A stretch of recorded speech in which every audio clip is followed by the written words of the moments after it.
Hey guys, welcome back to the channel. This is story about what if Naruto x Grayfia Highschool DxD Part 1. Before I start, please do support for more amazing content and comments for Part 2. Do consider to subscribe my channel and share my video to your friends and check out the description as well. Let's start the video. I often wondered if the future was set in stone. And if it truly was set from the very beginning, why even bother to fight against the odds in our lives? Where was the meaning behind our constant fighting? All the pointless fights between us humans just so to make our lives better? To fight for our homes, our families, to fight for what we thought was right. A difficult question if you asked me. A question I still ask myself nowadays. I thought that I had seen the horrors of war. The true horrors and pain that swallowed the shinobi nations with the ongoing Fourth Shinobi War. I thought that it was the most terrifying thing that would ever threaten our lands. But I was wrong. So terribly wrong with my assumption. I thought that after Madara's defeat and finally, with Otsutsuki Kagaya's escape to one of her dimensions, peace would finally spread across the nations. And it did for a few years. The war had ended after only 2 days, but still so many shinobis had died in the midst of Obito's and Madara's madness. I still find it hard to believe that we managed to win the war after all. Without Sasuke's aid in the final battle, we would have surely lost. Madara had been defeated, but then came an even stronger foe. Kagaya Otsutsuki. It was a battle we could not win. Even Sasuke's and mine combined powers were not enough to match her. She was just too strong. No human being could fight her on equal grounds. All seemed lost in the end. We started to lose our hope. The moment she tried to kill us, Kagaya suddenly stopped in her attempt. She only looked me in the eyes before a lone tear escaped her right eye. And then she vanished. Vanished to one of her self-created dimensions, never to be seen again. But before she did, I heard her soft melodic voice inside my head. She gave me a warning. That someday in the future, I would call her again for assistance. To gain her assistance against an unseen terrible threat. She would wait for me. Wait for the day, which would mark the end of all things. I did not believe her words. I was foolish back then, foolish and young. And so the Fourth Great Shinobi War finally came to an end. The Mugen Tsukuyomi of Kagaya lifted with her departure, ending the illusion casted upon mankind. It was a time to celebrate. We were hailed as heroes, Sasuke and myself. None of the others knew what had happened, not even Kakashi or Sakura. Even Sasuke did not know of Kagaya's warning. The war had cost us deeply. The wounds were still fresh, and so it was decided to keep the alliance between the 5 great nations sealed for all eternity. To never let such a pointless and horrible war happen again. A wonderful decision back then. It was a great moment for all of us. We came back to our village to mourn our losses. So many had died. So many of my friends were dead, killed during the mist of war.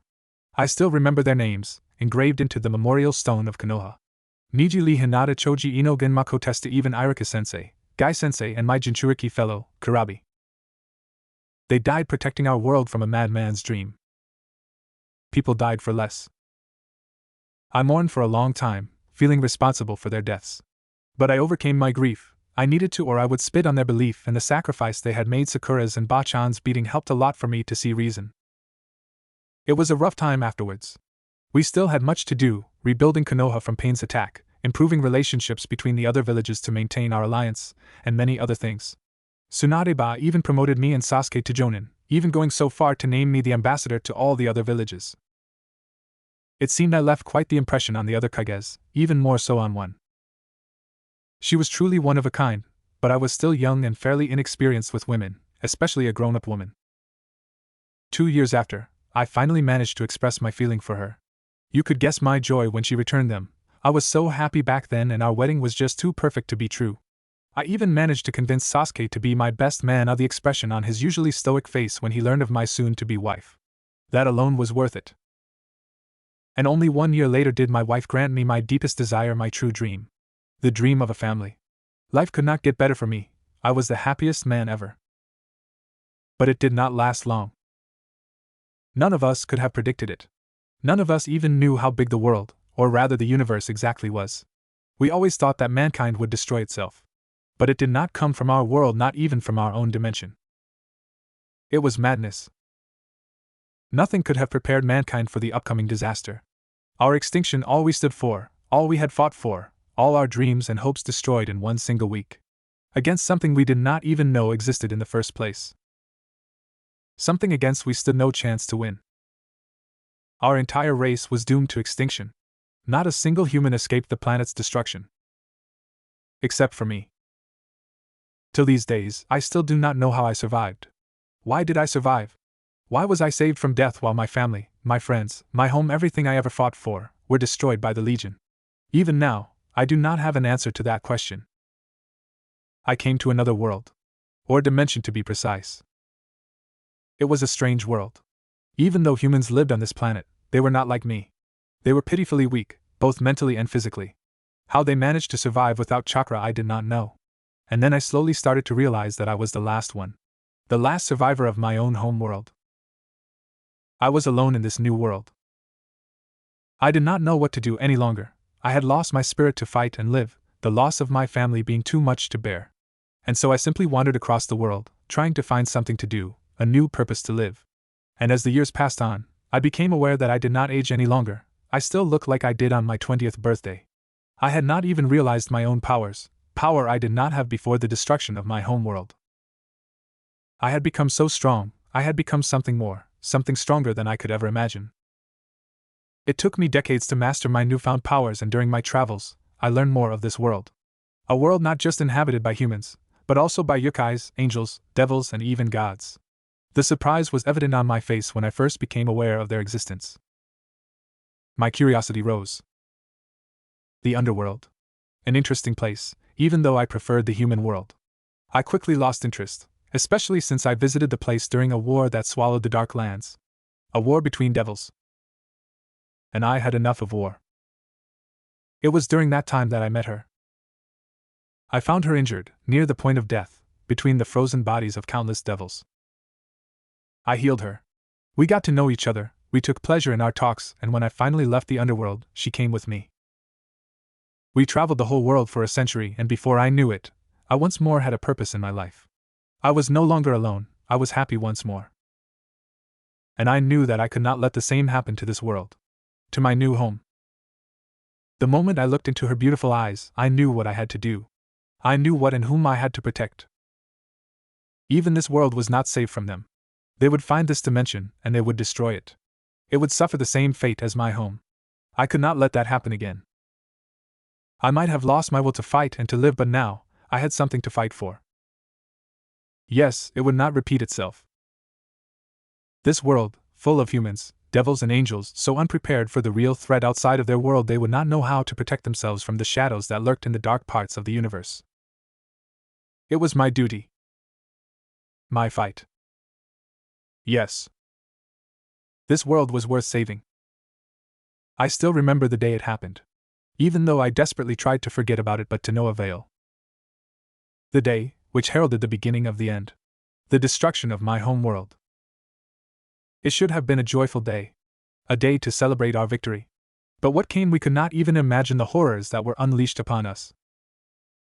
Why had it come so far? Why did we have to suffer so much? Fighting for our mere survival, a vain fight if you asked me. I can still remember the happy times I shared with my friends and family. Before it all started, before darkness consumed our home. Yes, life had not always been easy. My siblings and I had much to endure during our earlier years. Having lost our parents while we were only but kids, I was responsible for my 2 younger siblings. I needed to protect them. I was feared in our village, feared for something I took control over. I never wanted this power. But I had to protect my family. The village did not want us, did not want me any longer, and so we were forced to flee. To search for a new home. A true home. And a new home we found. Yes, we finally found our place, a place full of friends, a warm home, which welcomed us, despite my strange unwanted power. I was so happy to finally have a place to call my home. To finally know my family in safety. It was the start of our new life, a good life. The years passed on, and the guild, which we joined, became even stronger and well known over the continent. I learned to live with my power, to control my power, and grew stronger with each passing year. But the moment I thought that I had lost my sister, I became weak. I became tired of the fighting and simply wanted a calm life for my remaining sibling and myself. Those 3 years were truly a difficult time for us, and even for my guild, which I considered family. But she was not dead. My sister did not die that faithful night like I had thought. We were reunited once again, and together we faced many adventures. Strong enemies, who threatened our world, but we always managed to win in the end. The bonds of our family and friendship were always victorious. Even after we awoke from a 7-year stasis, we managed to recover. Much had changed during these years. Our guild had suffered greatly with our departure, and we had to show the world once more the strength of our guild. A perfect chance to do so came months after. The Diamatoenbia. The Grand Magic Games. We could prove ourselves. We could reclaim our position as strongest guild. We were excited to win. We aimed to win, to fight for those who were left behind. We needed to make amends, as they had suffered, cried for 7 years. We had to fight for them. The competition was strong. The fights were ruthless.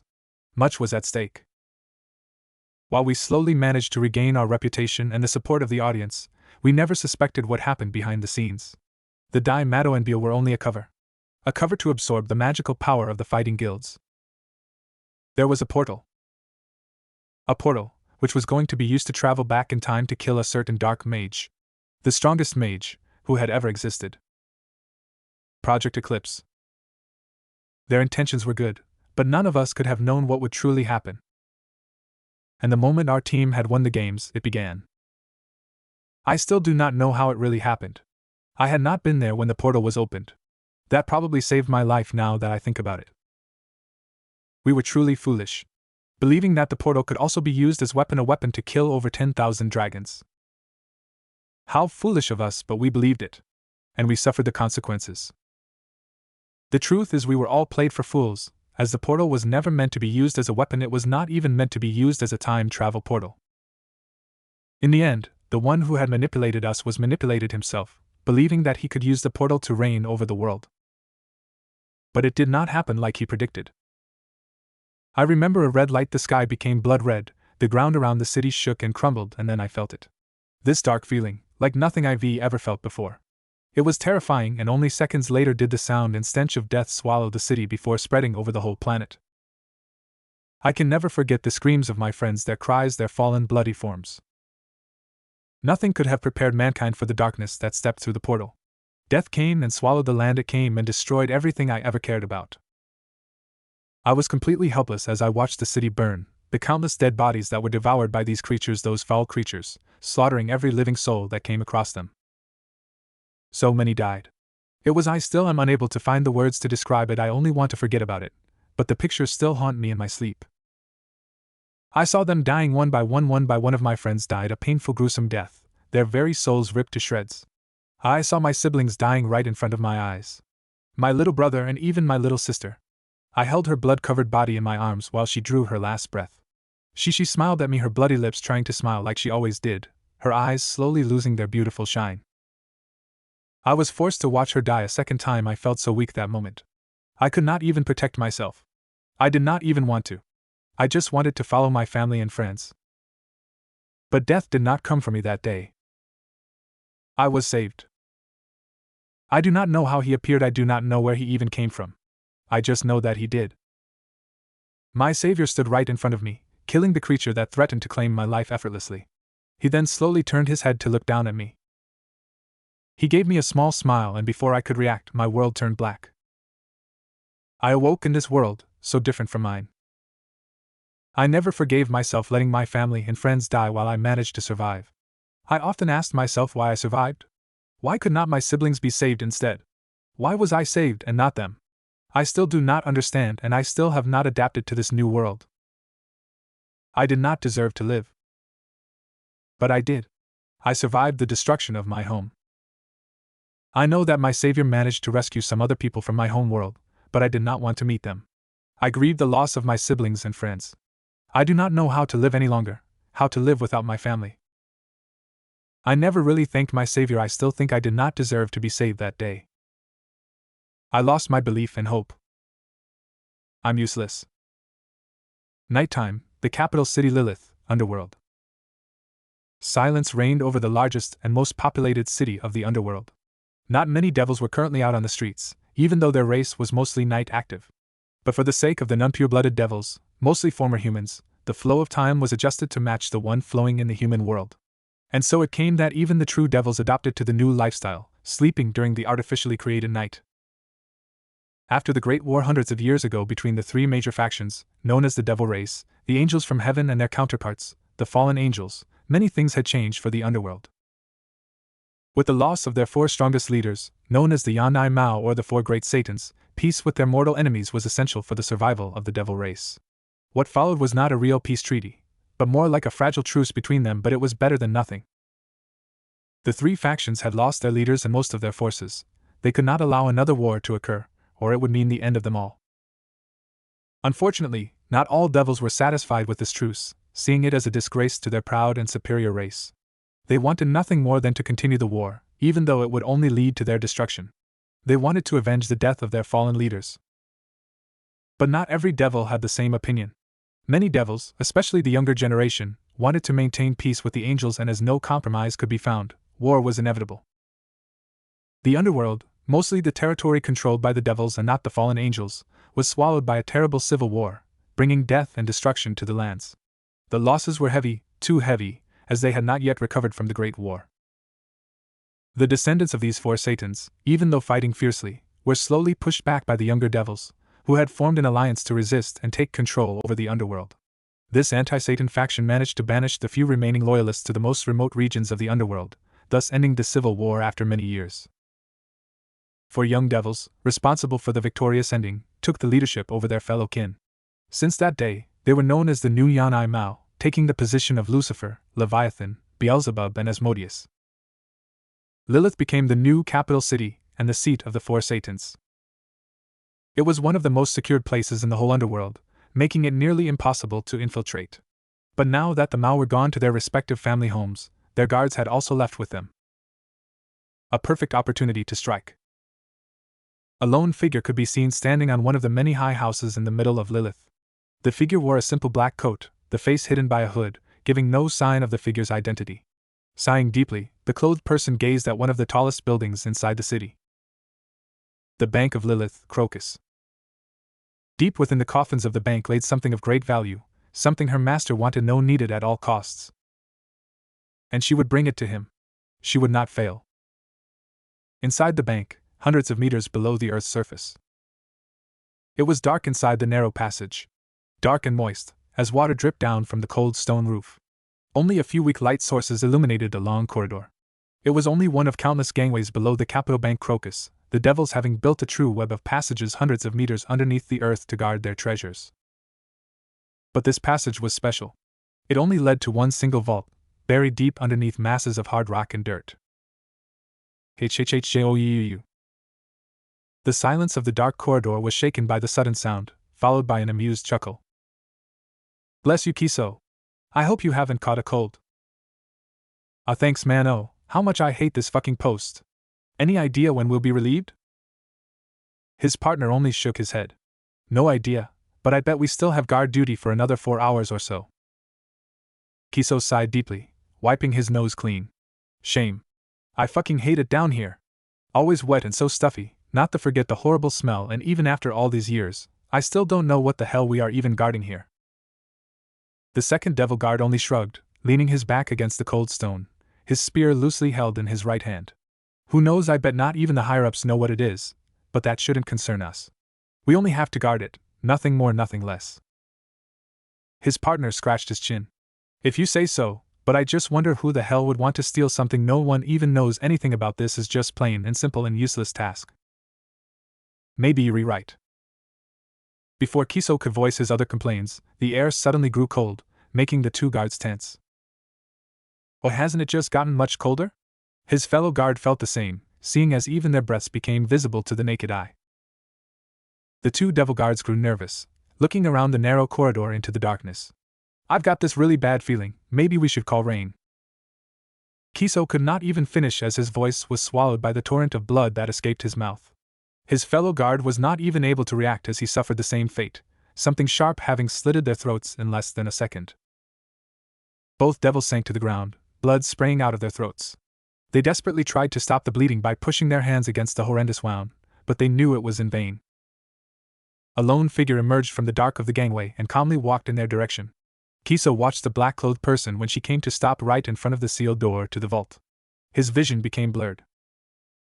A last gurgling sound escaped his bloody lips as a sharp spear of ice pierced his hearth, killing him instantly along with his partner. The intruder did not even bother to look at the downed forms of the 2 guards, who were lying lifelessly in their own pool of blood. Her attention was solely fixated on the heavy metallic door, protected by powerful sealing magic. She touched it with the palm of her right hand and slowly, a layer of thin ice spread over the door. The powerful use of magic made even the passage freeze over with thick white-blue ice. The door hinges froze and burst into thousand small ice bits.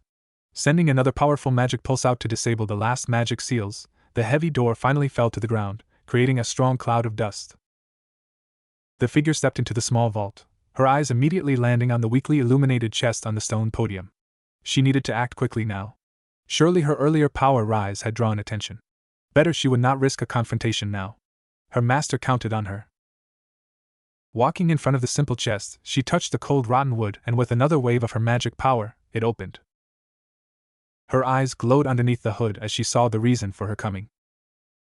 Her master would get his wish. At the same time, Grayfia Estate, Underworld.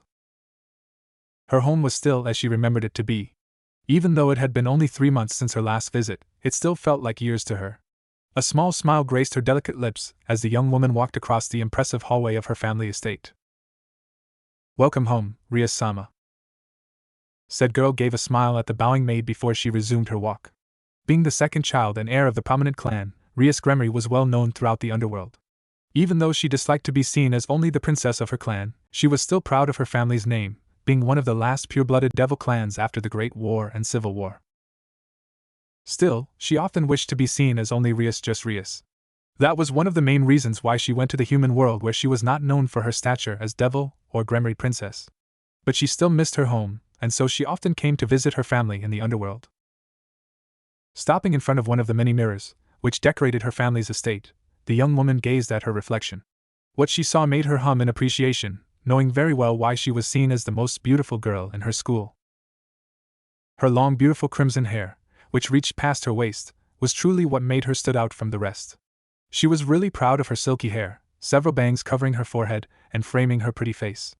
Her eyes were of a brilliant blue color with a hinge of sea green, her creamy pale skin doing well to accentuate her feminine features and plump lips.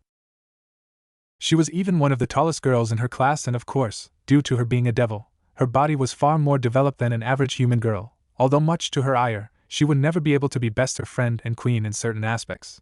The Grayfia heiress was clothed in a yellow blouse, showing a generous amount of her ample cleavage, while her black skirt went slightly past her knees, giving a good sight to her creamy long legs. To complete her outfit, she wore black high heels and a blue jacket against the cold of the night. Yes, Rias could be more than proud of her figure. If only someone could see past her beauty and see the inner her. If only. Shaking her head to get rid of the upcoming thoughts, Rias quickly stepped through the double doorway into the large spacey living room, illuminated by several huge lamps on the ceiling. A long wooden table took most of the space in the middle of the hall.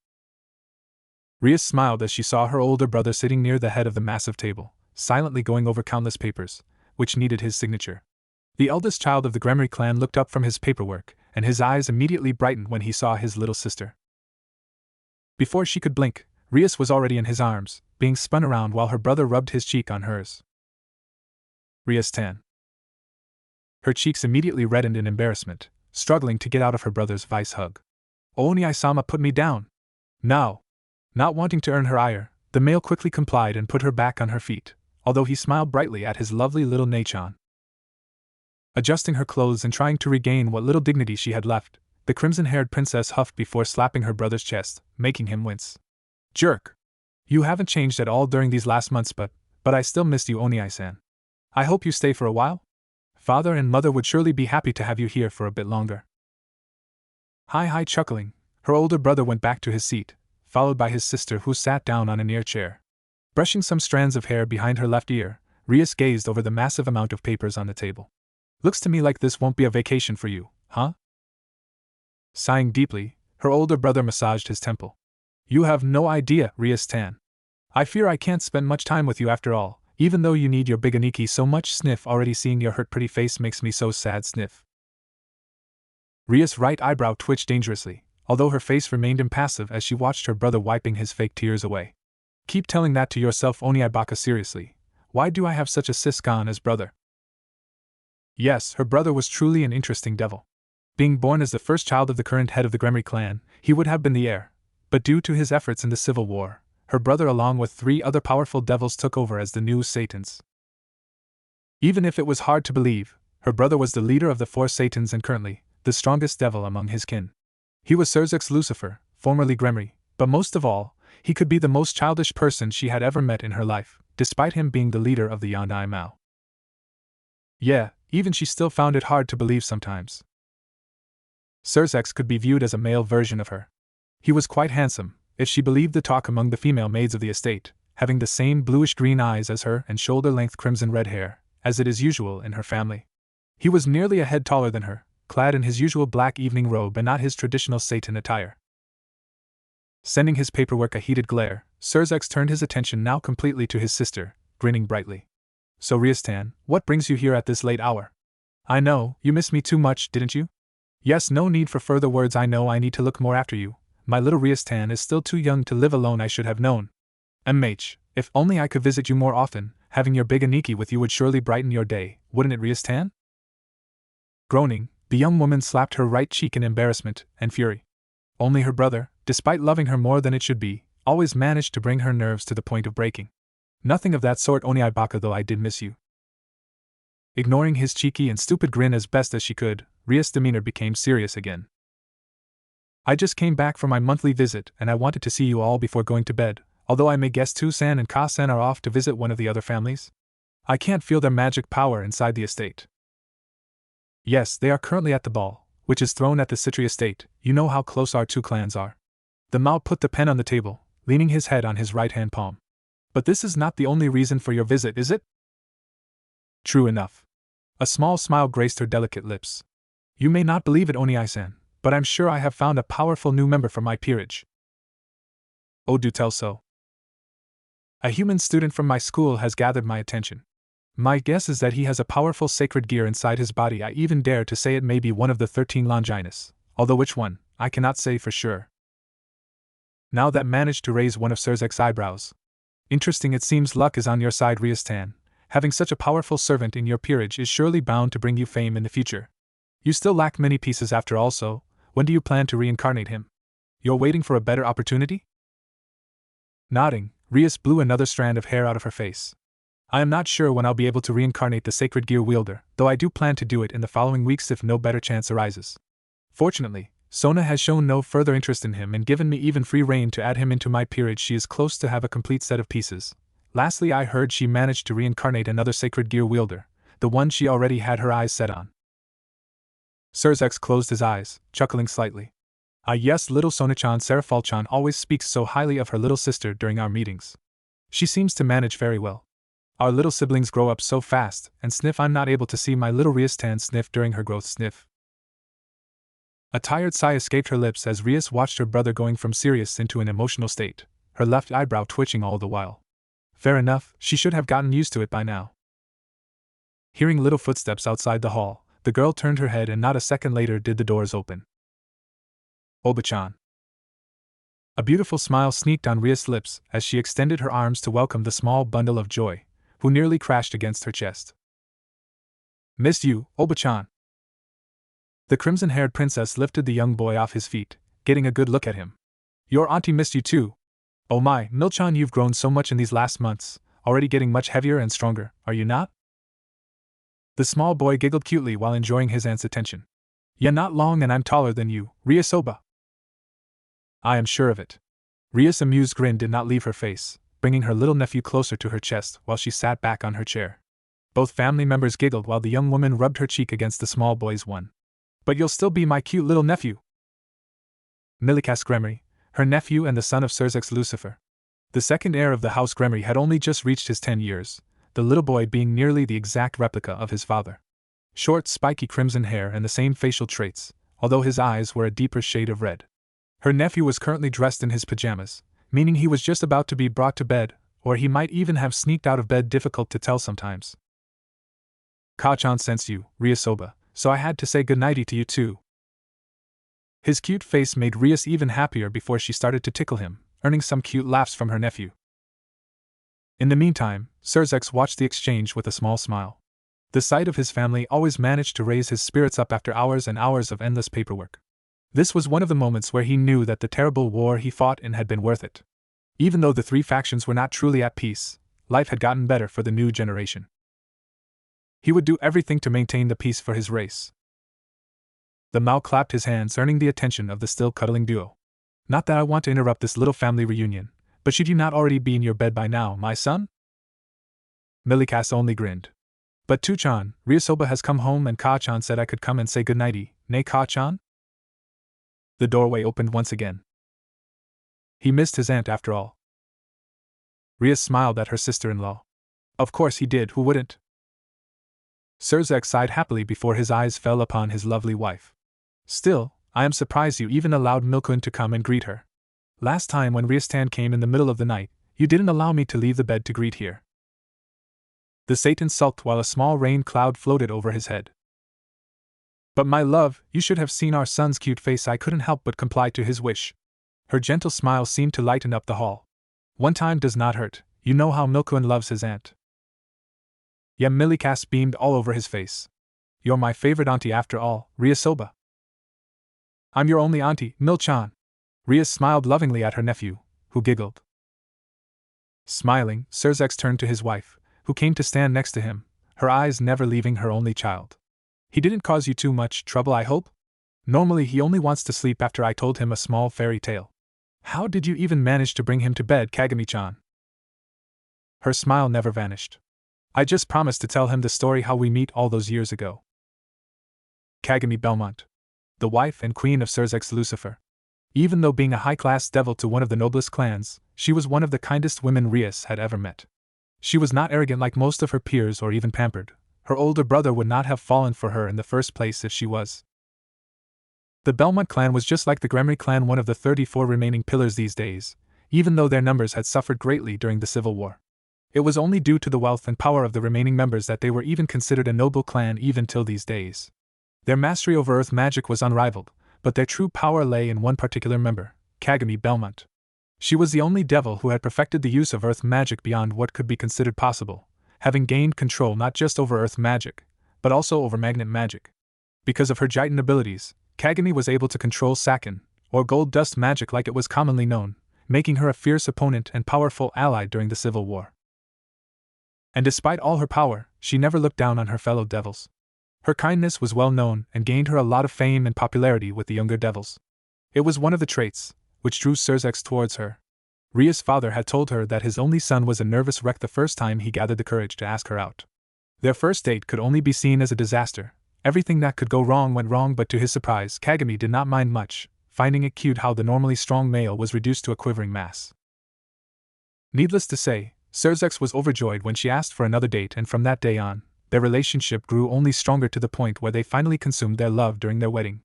But his greatest joy was when his wife gave him a healthy son, who they named after her deceased brother. They were truly a great couple, and even if Rias was happy for her brother, she always felt jealous her brother had married the woman he came to love over the last century. But for her, it seemed that fate was not in her favor. Shaking her thoughts off, Rias eyed her sister-in-law. Kagami was without a doubt a beauty. Her long silky light brown hair fell down to the mid of her back while two longer hair bangs framed her flawless face and rested on top of her covered bosom. Milikas had his red eyes from his mother, even though hers had a lighter shade. She did not even need much makeup to make her stand out from her peers, only a bit of red lipstick to accentuate her flawless brown skin, her fingernails coated in a thin layer of black nail lac. The heiress of the Belmont clan was dressed in a formal black yukata, which was kept together by a red slash wrapped around her waist. Rias could not help but feel jealous sometimes, her sister-in-law being often considered one of the most beautiful female devils of the underworld. And many younger devils envied her relationship with Surzek, the two of them already considered the most popular couple in the underworld. Letting her cute nephew out of her arms, she watched as he tackled his mother, hugging her legs. Ria's eyes became a bit dull as she watched the exchange between parent and child, the loving embrace when Kagami lifted her son up to hold him, her soothing voice when she whispered into his ear, gaining a sweet giggle in return, and the proud look on her older brother's face as he told them to finally move to bed. She closed her eyes. Sometimes it truly hurt seeing them so happy, the sight of a loving husband and wife with their child, the joy of having a person truly love you for whom you are. She wanted their happiness, even though she knew that her chance for actually having a person to love in the near future was nearly non-existent. Rias bit her bottom lip, trying not to gain too much attention. She would do everything to have a choice for her future, the choice to marry a person she might come to love. Sending the family a longing gaze, the crimson-haired princess wondered if there was someone out there who could make her feel special, someone who just saw her as Rias, only Rias. Only time would tell. The city of Ko, outskirts, Japan. Hot steam filled the spacious, luxurious bathroom as the glass door to the shower silently opened. A tall blond man stepped out, covered in countless drops of water that dripped down his athletic build. Sighing pleasantly, he quickly pulled a towel out of the wooden shelf to his left and dried his hair off. Wrapping the towel around his waist, the blond man moved towards the sink and gazed at the mirror right in front of him. He sighed melancholy as he eyed his appearance. So much has changed these past decades. Damn, I've truly gotten old, even though only mentally all the pain and losses I was forced to endure. I can hardly even remember my old life. Remember her. Carefully, the man touched a nasty-looking scar, which went straight through his left eye, degrading the otherwise handsome face. He winced as the memories came back. But what stood out most was the huge scar, which covered most of his upper chest, making it appear that something had tried to rip him to shreds. Even though his healing factor was still exceptional and had gotten even stronger, he did not allow the ugly scar to heal. It was a reminder for him, reminding him of his failure to protect his family. Naruto took a deep breath before he steeled himself and left the stuffy bathroom. Entering his spacious bedroom, he walked straight to the large table next to his broad bed. Licking his dry lips, he eyed the countless liquors, which he kept on the desk before grabbing a bottle of brandy and poured some of the cold liquid into a glass, followed by 2 ice cubes.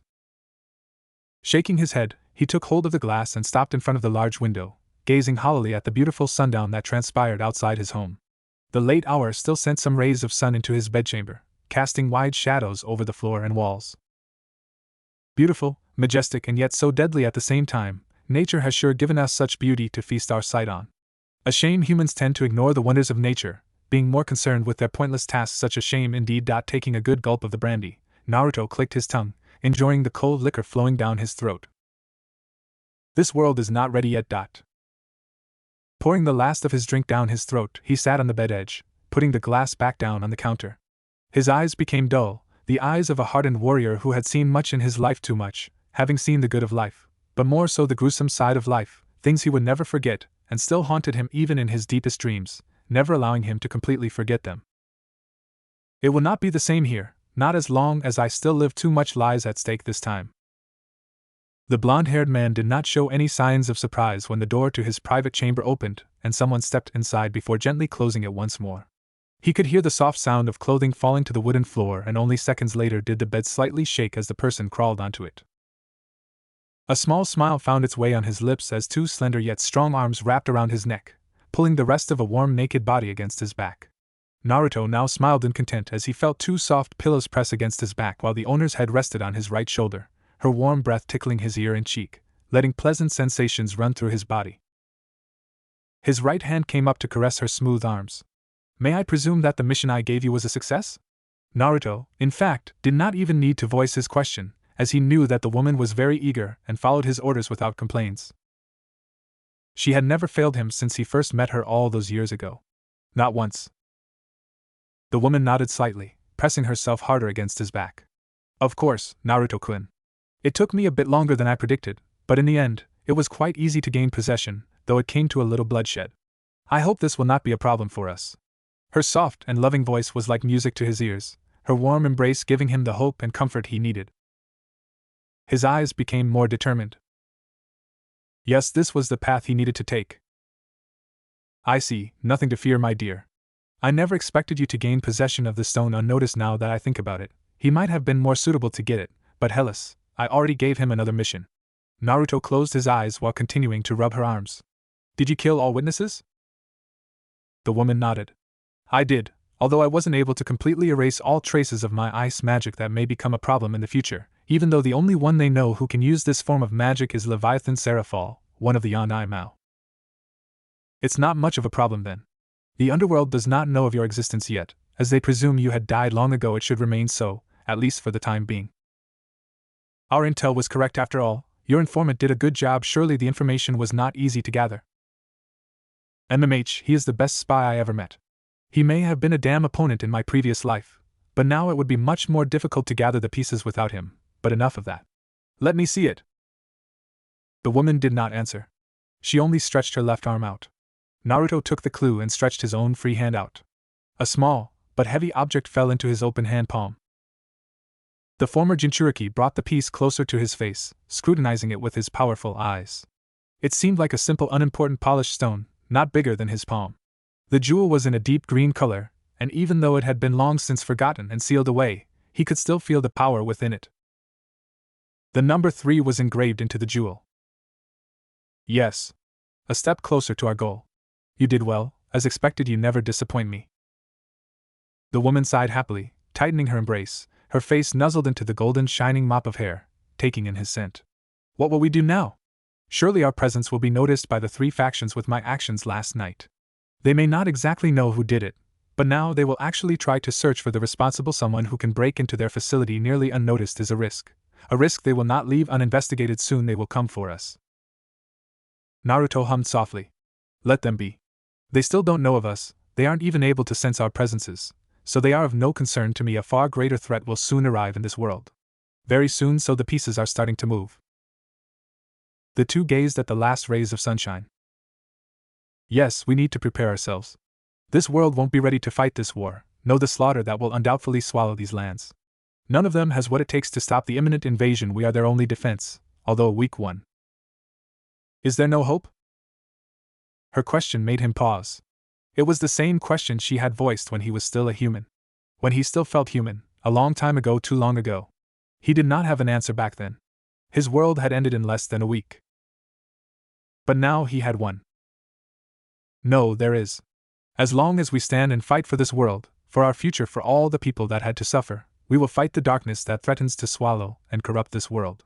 I won't let it repeat itself. I won't let their deaths be in vain, not as long as I still have some fighting spirit left in me. You taught me that after all, huh? You were the one who gave me back my will to fight, to live, I should say. The woman smiled. She always did when she saw a fraction of his true self. She loved the man he had become, or the man he had always been. He still fought despite all the destruction that had happened to him and his world. He was a true fighter, a beacon of hope for this world, even though the humans and other races will never know of this. He was a person she never thought would come across her, and yet here she was. She was probably the only person who truly knew him. She wanted him, she desired him more than anything else, and she would have him.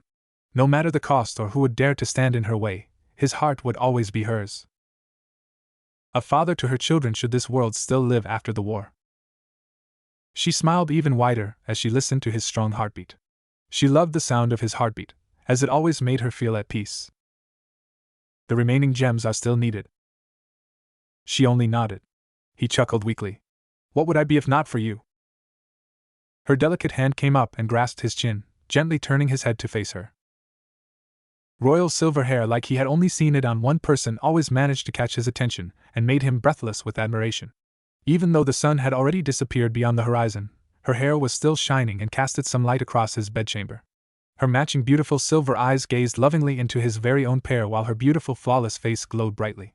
Her red-coated full lips formed into a pretty smile, always managing to give him the happiness and the warmth he needed. Yes, she was definitely one of a kind. He would not let anyone have her. She was his for all eternity. I think we both know what the answer would be, do we not, Naruto-kun? He chuckled warmly, his right hand traveling through her long, beautiful and silky hair, bringing her head even closer to his.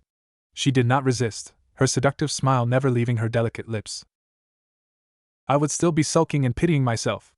Yes, I would still be a nervous wreck if not for you, if not for your love and belief. I wouldn't know what I had become, only an empty shell living without a purpose, I suppose. She hummed softly, already feeling his warm breath on her lips.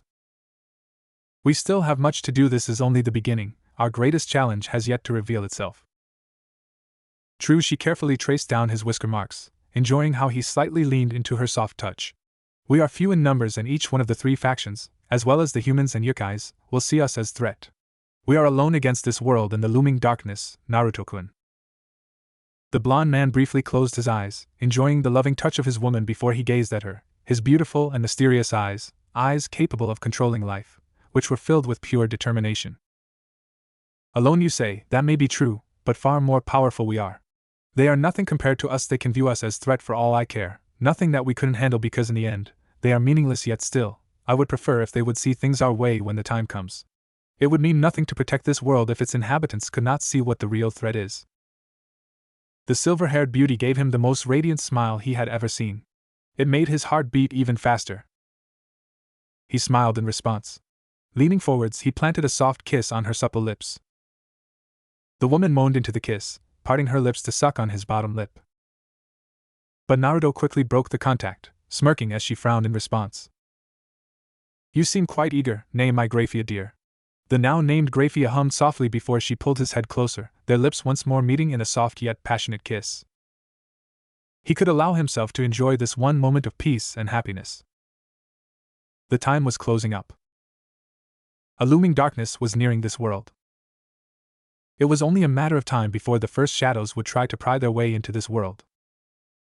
Although, a part of him feared that they might already made contact with some residents. Somewhere far away, in a desolate place in the underworld. A cold wind blew through the decayed halls of a long-since-forgotten castle, which was built inside the very root of the mountain. No one knew of this former castle, being one of the private refuges of the original Lucifer. No devil knew of its location anymore. Except for one. A lone figure walked leisurely across the once proud and luxurious hallway to the throne, one of the very few pieces of furniture that still stood inside the castle. This brings back some memories. Never thought this place would be forgotten, such a shame indeed. The cold voice of the man resounded across the deserted hall. He was a very tall individual, dressed in silver formal clothes that resembled the Satan's ones, his shoulders protected by well-crafted armor. The man had a handsome face, his shoulder-length silver hair and a matching goat beard completed his appearance. His golden-colored eyes landed on the throne. A single dark-colored sphere was embedded into the stone throne. A smirk graced his lips while he approached his destination, finally stopping in front of the throne. This is where you wanted me to come, huh?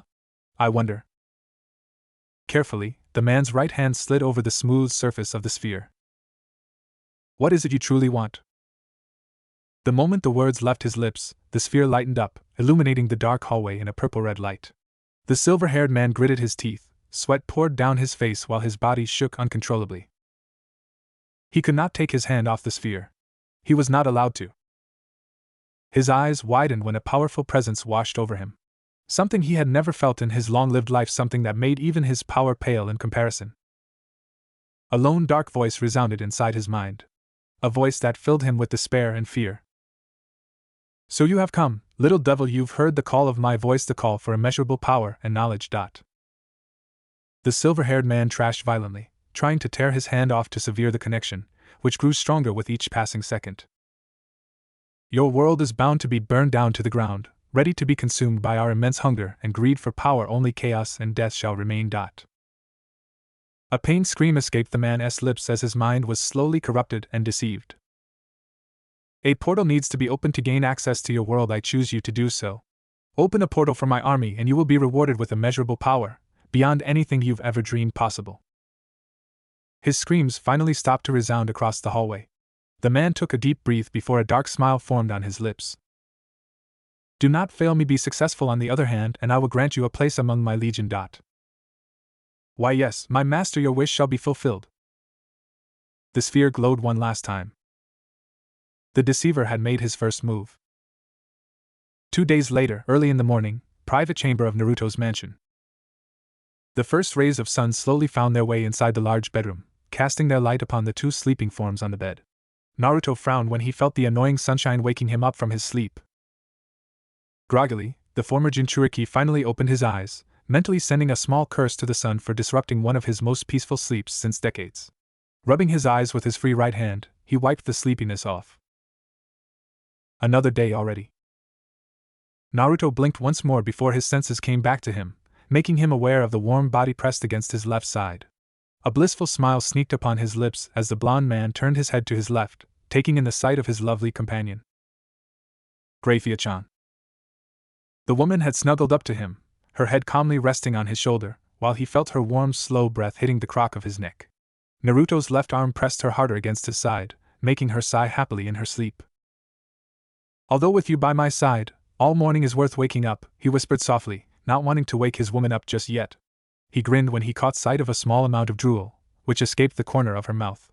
She looked so adorable right now. Carefully, his free hand moved towards her face, gently rubbing her warm, smooth cheek before settling down to tug away the strands of hair that covered her forehead.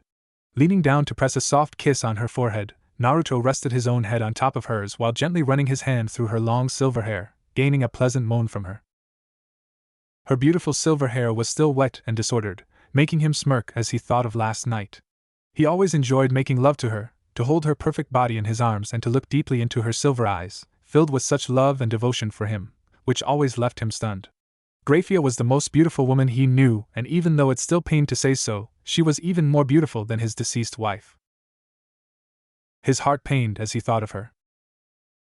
Naruto quickly shook the memories off. That was his past life, and now, he had someone new to protect, someone new to love. Wouldn't he lose her too, not as long as he still had the strength to fight. He would do anything to protect this world. Naruto frowned briefly, his eyes gaining a hard gleam while he thought of his next move to make. 2 gems were already in his possession, and he still needed to collect the remaining 7.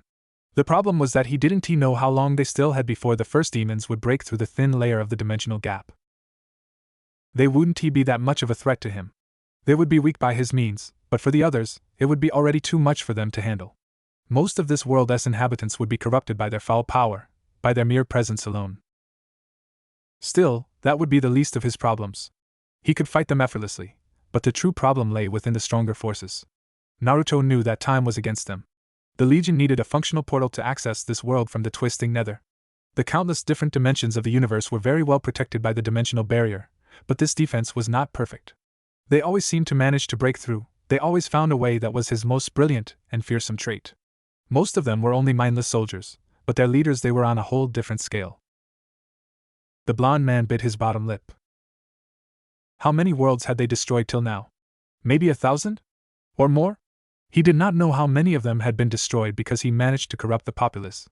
Even Naruto did not know if he would stand a chance against this twisting and cunning opponent. That being said, he needed to speed up his plan. He needed stronger allies on his side, allies who would be able to stand on equal grounds against the Legion. Sure, he had gained some valuable comrades during the last decades, but it was not enough to even stand a chance against them. The problem was mostly the weak minds of the mortal beings, and not just their low power level. The former Jinchuriki side. And not only the mortal race, but the same could be said for the supernatural races of this world. Angels, devils, yokais, even the gods, they could easily be swayed to their side, they could be easily corrupted by their vile magic, turning even former allies against each other. He had seen it. He knew the danger. He spared a glance at his sleeping partner.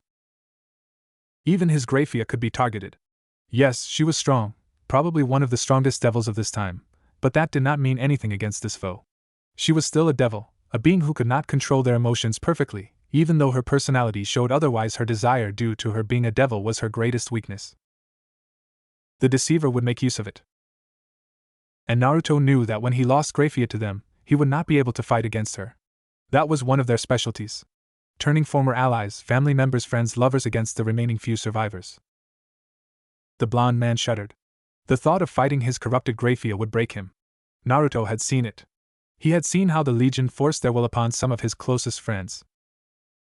He would never forget the sight of Kakashi killing his own daughter. He could still see the horror and helplessness in Kakashi's eyes, even if his former sensei's emotions were deeply sealed inside his mind.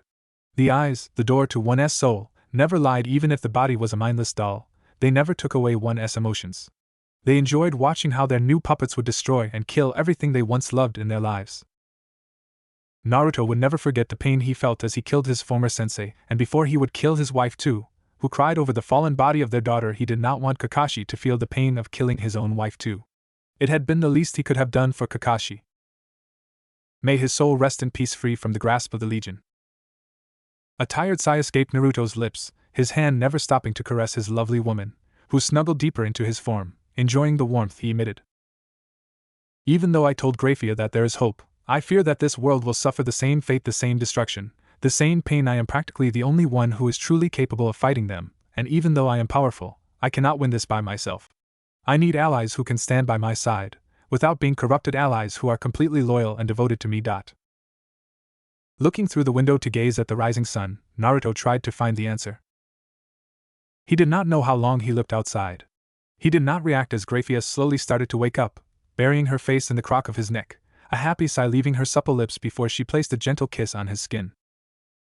He narrowed his eyes. She needed to become like him and her. She needed to become something more, something even stronger than a devil. The question was, how would he make her like him? A few hours later, the city center of Ko, Japan. Naruto let out another sigh as he stood on the roof of a large apartment building. He had quite the sight of the city where he lived, but more so on the large building on the other side of the road. Ko Academy, if he recalled correctly. The blonde entity wondered why Grayfia wanted him to come here, but he complied in the end. He could not really deny her, more so since she gave him the order, a stern expression on her face, which meant she was more than serious, and so, he did not want to raise her ire. His Grayfia could be more than scary and cute at the same time, a deadly combination indeed. Naruto whistled a small tune while he waited for his companion to arrive, enjoying the sunshine on this hot, beautiful day and the strong wind, which swirled his spiky hair up. Loosening some buttons of his white shirt, exposing the upper part of his chest, he watched the students of the academy leaving for their homes. I should have taken my Bermuda shorts instead of my jeans, damn. Sometimes I hate this fucking heat, Bayo. Naruto quickly straightened himself as he felt the incoming magic signature. A white magic circle appeared several feet behind him, and seconds later did Grayfia emerge from within the transportation circle. There you are. What took you so long? So I almost feel like on our dates when you take hours to two. Naruto interrupted his speech midways, having turned his head to look at his woman, an annoyed expression on his face before his eyes widened, his mouth widely opened, making him resemble a gaping fish. There stood Grayfia Lucifuge in her usual beauty and glory. That alone should not surprise him any longer, having seen her beauty countless times over, even though she still managed to make him stunned almost every time he saw her. Her royal silver hair was tied in two long bangs, which fell down her back while two shorter bangs framed her face, reaching past her shoulder blades. Her natural beauty did not really need to be perfected, though she still wore her dark red lipstick. It was more her current state of dress that made him stunned this time. A rather interesting outfit, if he might add. The ultimate class devil was clothed in a purple dress with white vertical lines, the dress covering her arms and hand palms, leaving only her fingers visible, which were coated in blue nail lac, and going down to her shapely hips. A matching purple knee-length skirt covered her waist, although it was cut in the front to show her legs. To complete her outfit, Grayfia wore several dark gray armor plates. Her forearms were protected by thin armor, as well as her shins and feet, leaving her upper legs exposed, while two long armor plates were bound to her waist, covering the sides of her legs. Chest armor protected her front, making the blonde man's sweat drop as he saw the curves, which contained her assets. All in all, she looked incredible, sexy and cute at the same time, truly a heavenly combination if you asked Naruto. I am sorry for the delay, Naruto-kun, but I wanted to try my new battle outfit out, which I had personally requested. Grayfia's monotone but soft voice broke him out of his musings. I hope it is to your liking. The silver-haired beauty raised one of her delicate eyebrows as she saw the flat look and stupid expression on his face, knowing to expect another stupid remark of her master and lover, though what to expect, she did not know. She watched her lover closing up on her with a blank expression. Even though her right eyebrow started to twitch as the blonde man did not lose his stupid look, he only gazed down at her, being almost half a head taller than her. After several seconds, Naruto finally broke from his intense stare, and before she could react, he had already grabbed the collar of her dress and pulled it away from her body, trying innocently to catch a glimpse of her covered bust. The noble and proud devil was completely stunned in disbelief at his bold behavior, and only watched her lover with widened eyes, the former Jinchuriki never stopping to look at her cleavage while his free hand scratched his chin, making it seem like he was in deep thought. Nay, Fie-chan? I sent it a bit hot with all this armor? Damn, your breasts must be covered in sweat if I may guess. Hell, how did you even manage to pack the girls inside this chest plate in the first place? He never saw the dangerous twitch of her eyebrow. He never saw the fist coming either. Bonk. A second later we could find our hero laying face first on the ground, a huge smoking bump now adorning the back of his head. Not in public, Naruto. All she got in response was a weak twitch of his body. Huffing, Grayfia adjusted her chest plate once more, trying to forget the embarrassing scene with her lover. Although she could not get rid of the huge flush on her cheeks, her eyes closed and nose pointed high in the air to preserve what little dignity she had left. Oh ouch! After several seconds of pregnant silence, Naruto managed to rise to his knees, nursing his aching head in a desperate measure to lessen the pain. A small smile was however present on his lips. How he loved to mess with his lovely devil woman. He was the only one who actually managed to put her out of countenance, with her being mostly stern and impassive during everything, except when being on dates and during their passionate lovemaking. It was always worth it to rile her up, and even though she always scolded him afterwards, he knew that deep inside she enjoyed it. Seeing her standing away from him, with arms crossed underneath her breasts, and with an annoyed and cute expression on her face, he just knew she did. The silver-haired woman cast at him a dangerous glare, although the redness of her cheeks made it less than threatening. Oh yes, she definitely loved his antics. She was just too cute for her own good. Scratching his chin, he flashed her his best grin, which always seemed to manage to lessen her anger towards him whenever he had riled her up. Now that he recalled his previous encounters, his cheesy grin and smile always had quite the effect on the female populace. Although that time, he was truly too dense to notice that little detail. Grayfia had closed her eyes while she massaged the brink of her nose. She did not want to see his grin right now. She should scold him some more, but her partner always managed to escape her wrath somehow. Cheeky little bastard. Baka. Hee hee. After having calmed down, Grayfia walked towards the edge of the roof, closely followed by her lover, the two of them now looking down at Ko Academy. So do you want to tell me now what we want here? The silver-haired devil nodded, her face as usually deprived of emotions. Of course, Naruto-kun. Do you see that girl there? The man didn't answer immediately but followed her pointed finger to look at the person in question. He raised his eyebrows when he saw the crimson-haired young woman, who just walked out of the courtyard with some other students. Huh?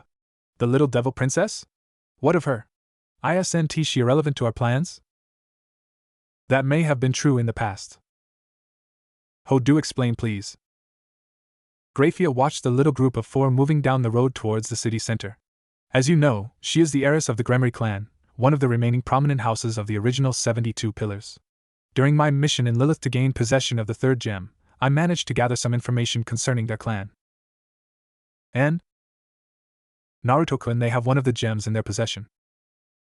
Now that managed to raise his attention, his eyes quickly daring back to look at the retreating forms of the devils. Are you sure about this? His voice had lost all playfulness. Grayfia knew that this was a serious matter for him. She knew how much he wanted to collect all the remaining jewels. Not just for his own sake, but for the whole world. Positive. Her lover remained silent for several seconds before he narrowed his eyes. Interesting indeed.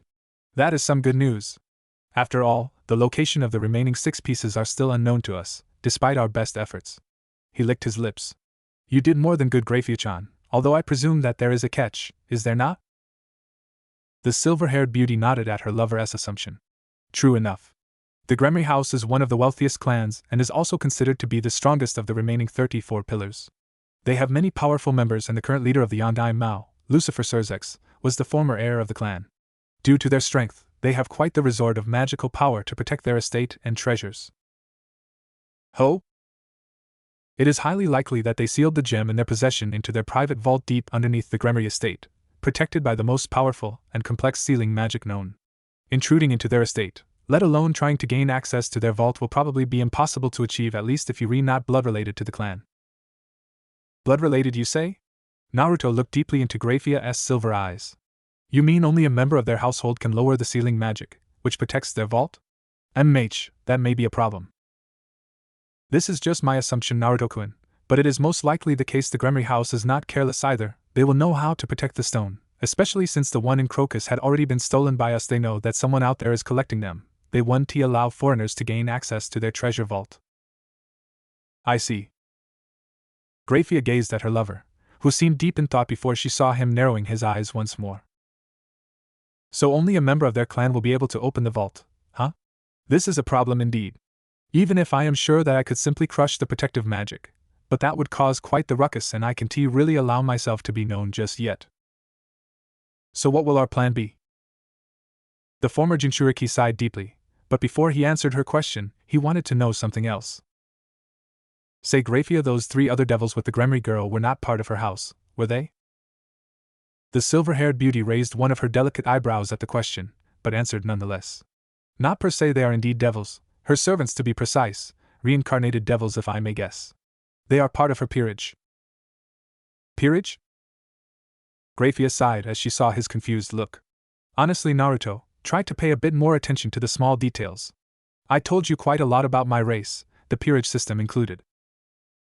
Seeing him grin made her quite annoyed. Well, forgive me, dear, but I tend to lose my attention whenever you speak to me in your Gihi lovely maid outfit. You know that I then always have something else on my mind, Gihi. Another sigh escaped her lips. Pervert. You know you love it. Trying to ignore the rising flush on her cheeks, the woman licked her dry lips, trying her best to avoid his stupid cute grin. Back to the matter at hand. As I already told you once, the devil race had suffered great losses at the end of the Great War with the two other factions. Our lines had been thinned out, and there were not that many pure-blooded devil clans alive. We were near the point of extinction since the normal birth rate of pure-blood devils is quite low, to be honest. We weren't able to repopulate the underworld quick enough to boost our ranks. Naruto only listened intently, desperately trying to ignore the up and down of her more than big bust. The chest armor did nothing to prevent the motions of her twin girls, though how that was even possible, hell, he did not know. So he just enjoyed it. It was shortly after the war that a young and powerful devil came up with an idea. Ajuka Astaroth, now known as Ajuka Beelzebub, one of the current Satans, created an ingenious set of 15 to 16 pieces.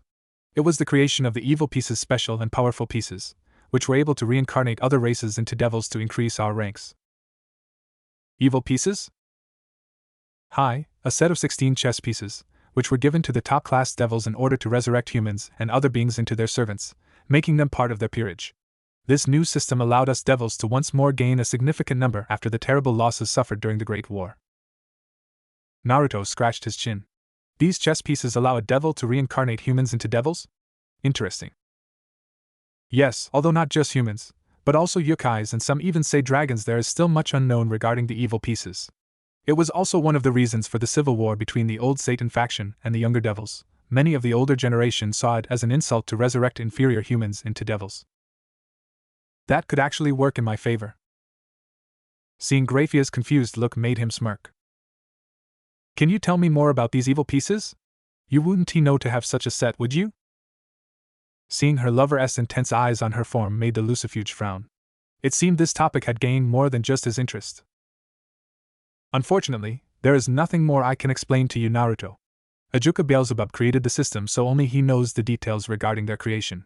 I am not even able to show you such a set of evil pieces because, even though I was still present when they were introduced, I had not gained the right to actually receive one. My house was only meant to serve the original Satan's clans, who were, as you should know now, against the very concept of the evil pieces. I am very sorry to disappoint, Master. The woman quickly bowed. Naruto could only sigh at her behavior, although he should have guessed that she would react this way. It took him years to make her see that he did not need a maid or a servant. No, what he needed was a true companion, someone he could trust blindly, someone he could count on. He needed a true friend.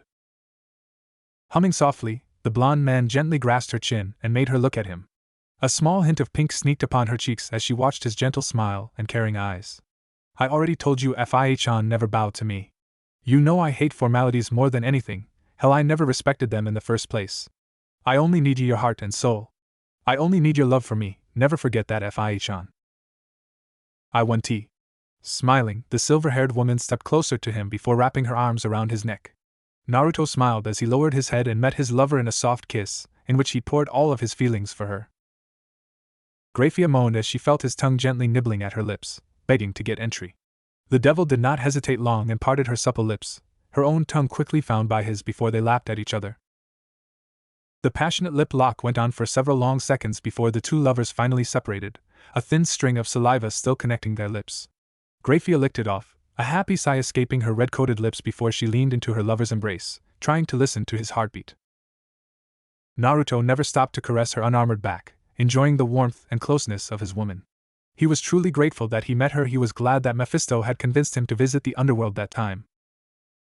Or he would not have met this woman in the first place, who slowly but steadily became his most precious person over the last decades. He owed Mephisto one. The blonde entity briefly kissed the top of her head. So Rias Gremory, huh? MMH? Naruto gave a weak smile.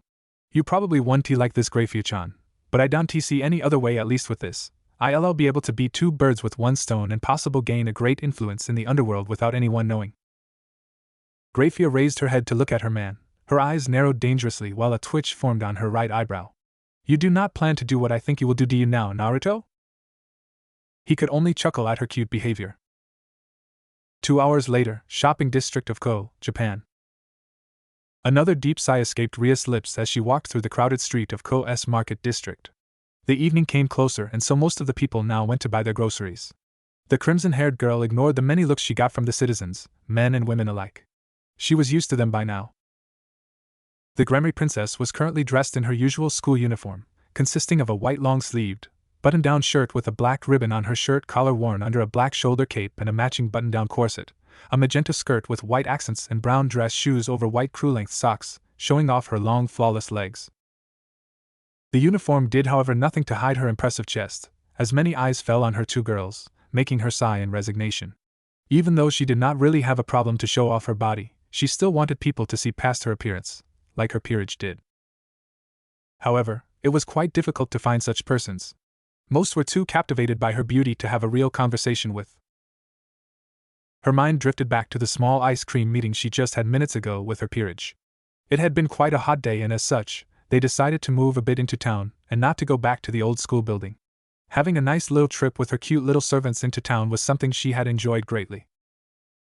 Although the news of some fallen angels appearing in this city troubles me. During their bounding session, her queen and best friend had sensed the presence of 4 fallen angels coming closer to the city. They probably settled their base camp at the abandoned church, which lay at the outskirts of Ko. That made her think what they actually wanted here in the first place. But her gut feeling told here that it had something to do with her newest potential peerage member. Hayate Issei. Maybe they were monitoring his steps. It was a possibility, and so she sent one of her pieces out to look over the human, just in case he was truly their target. Being completely lost in her thoughts, Rias did not pay attention to her surroundings, having already left the most crowded streets. The moment she turned around the corner, she collided with a person. Ah! The crash sent the young woman to the ground, her butt meeting the hard and unforgiving pavement. The devil Winston result, having not been prepared to collide with a person. Oh, sorry, miss. And no, it was my bad. Rias shook her head before she saw a hand in front of her. Smiling gratefully, she took the extended hand and allowed the stranger to lift her to her feet once again. I am terrible sorry, miss, I shouldn't have walked so quickly around the corner. No, it is all right, it was my own fault anyway. Rias blinked briefly before she got a first sight of the person with who she came to collide. The moment she caught a glimpse of his azure blue eyes, time seemed to stop for the crimson-haired princess. Her heart seemed to stop beating as she gazed at the young man in front of her, who could only be older than her by a few years. She could not look away from his beautiful shining eyes, sparkling with such joy and warmth she had never seen till now. His spiky, nearly golden hair moved in sync with the small breeze, 2 longer hair bangs framing his delicate, handsome face. Rias nearly squealed when she caught sight of the strange markings on his cheeks, almost like whisker marks, making him seem even cuter in her opinion. The young man was a head taller than her, so she needed to look up to him. She blushed a bit when she took in the rest of his body. Even though he wore a simple white and unbuttoned shirt, she could clearly see that he had quite a delicious frame, making it seem that he was well trained. She could not quite tear her gaze of him. He is so handsome, even more so than Kiba. Rias did not even notice when he started to speak. You know, I don't have something against a pretty lady such as yourself holding my hand, but you could let go of it now, nay? People might get the wrong idea, my dear. His voice snapped her out of her musings, her head snapping down to gaze at their joined hands. With a low gasp, she quickly let go of his warm and strong hand, a cute squeal escaping her lips while her blush intensified, almost to the point of the color of her hair. Rias averted her eyes when the man laughed, although it made her quite happy when she heard his voice. She did not know what happened to her, she had never felt like this before, especially not with the other gender. Why did she even blush?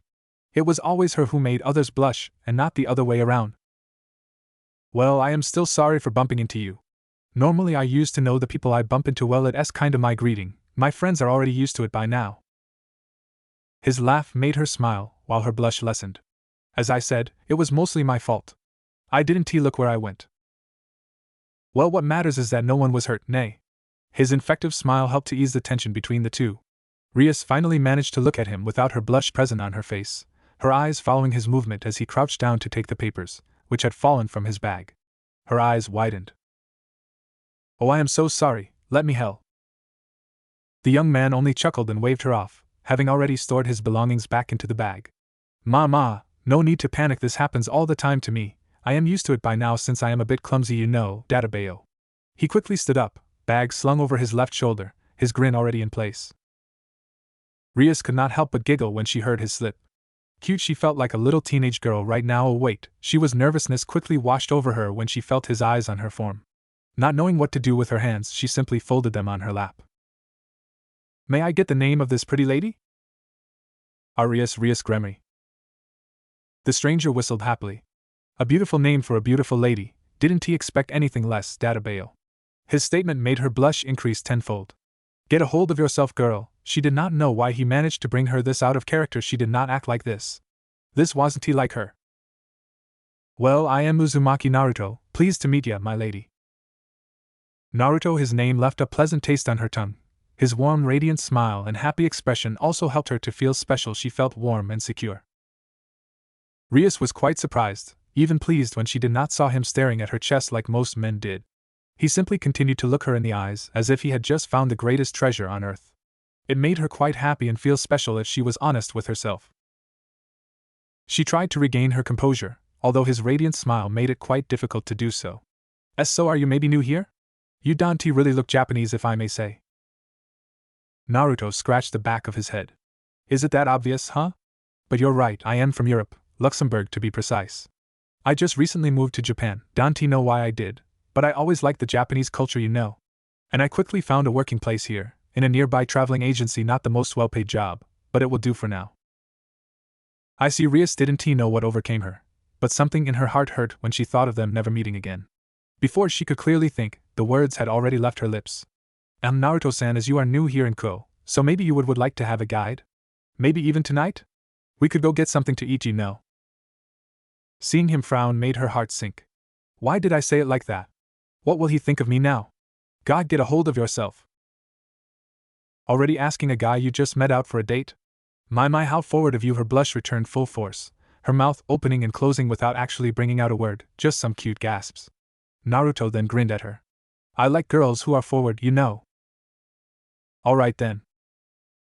His answer made her stunned, which could be clearly seen on her pretty flushed face. What? The blonde man gave her thumbs up. You heard me, Rias, nay? Can he really deny such a pretty lady's wish, now can I? The Gremy princess swallowed the lump in her throat, her heartbeat increasing after his joyful answer. Alright, maybe we should meet in 2 hours then? At 8 o'clock right in front of Ko Academy, the tall building on the other side of the road? Chuckling, he scratched the back of his head, making it clear to Rias that it was one of his antics, although a cute one. Sweet. It's a date then, Rias. Till then, my lady. Rias' heart threatened to explode when he gently graped her left hand and kissed the back of her hand. She felt like a million volts just traveled through her very being as she felt his soft lips on her smooth skin, his warm breath tickling her. Her face now matched her hair color. She, heiress to the most prominent house in the underworld, reduced to a stammering little girl, she could never let her Oni-sama know about this. To her ire, the kiss only lasted a second before he backed off and set her hand free. Giving her a playful wink, Naruto then walked past her, leaving her alone with her blushing thoughts. I have a date. My first date. She didn't know how long she stood there, frozen to the spot. She did not care. Rias never saw the somewhat dark smirk on Naruto's lips as he walked away from her. Hook, line and sinker. 2.5 hours later, Main Street of Ko, Japan. Rias sighed happily as she watched her date with half-lidded eyes, the two of them having been seated in one of her most favorite restaurants here in Ko.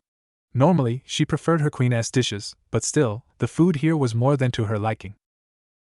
She smiled as she watched the young man eyeing the menu cart, a thoughtful look plastered on his face.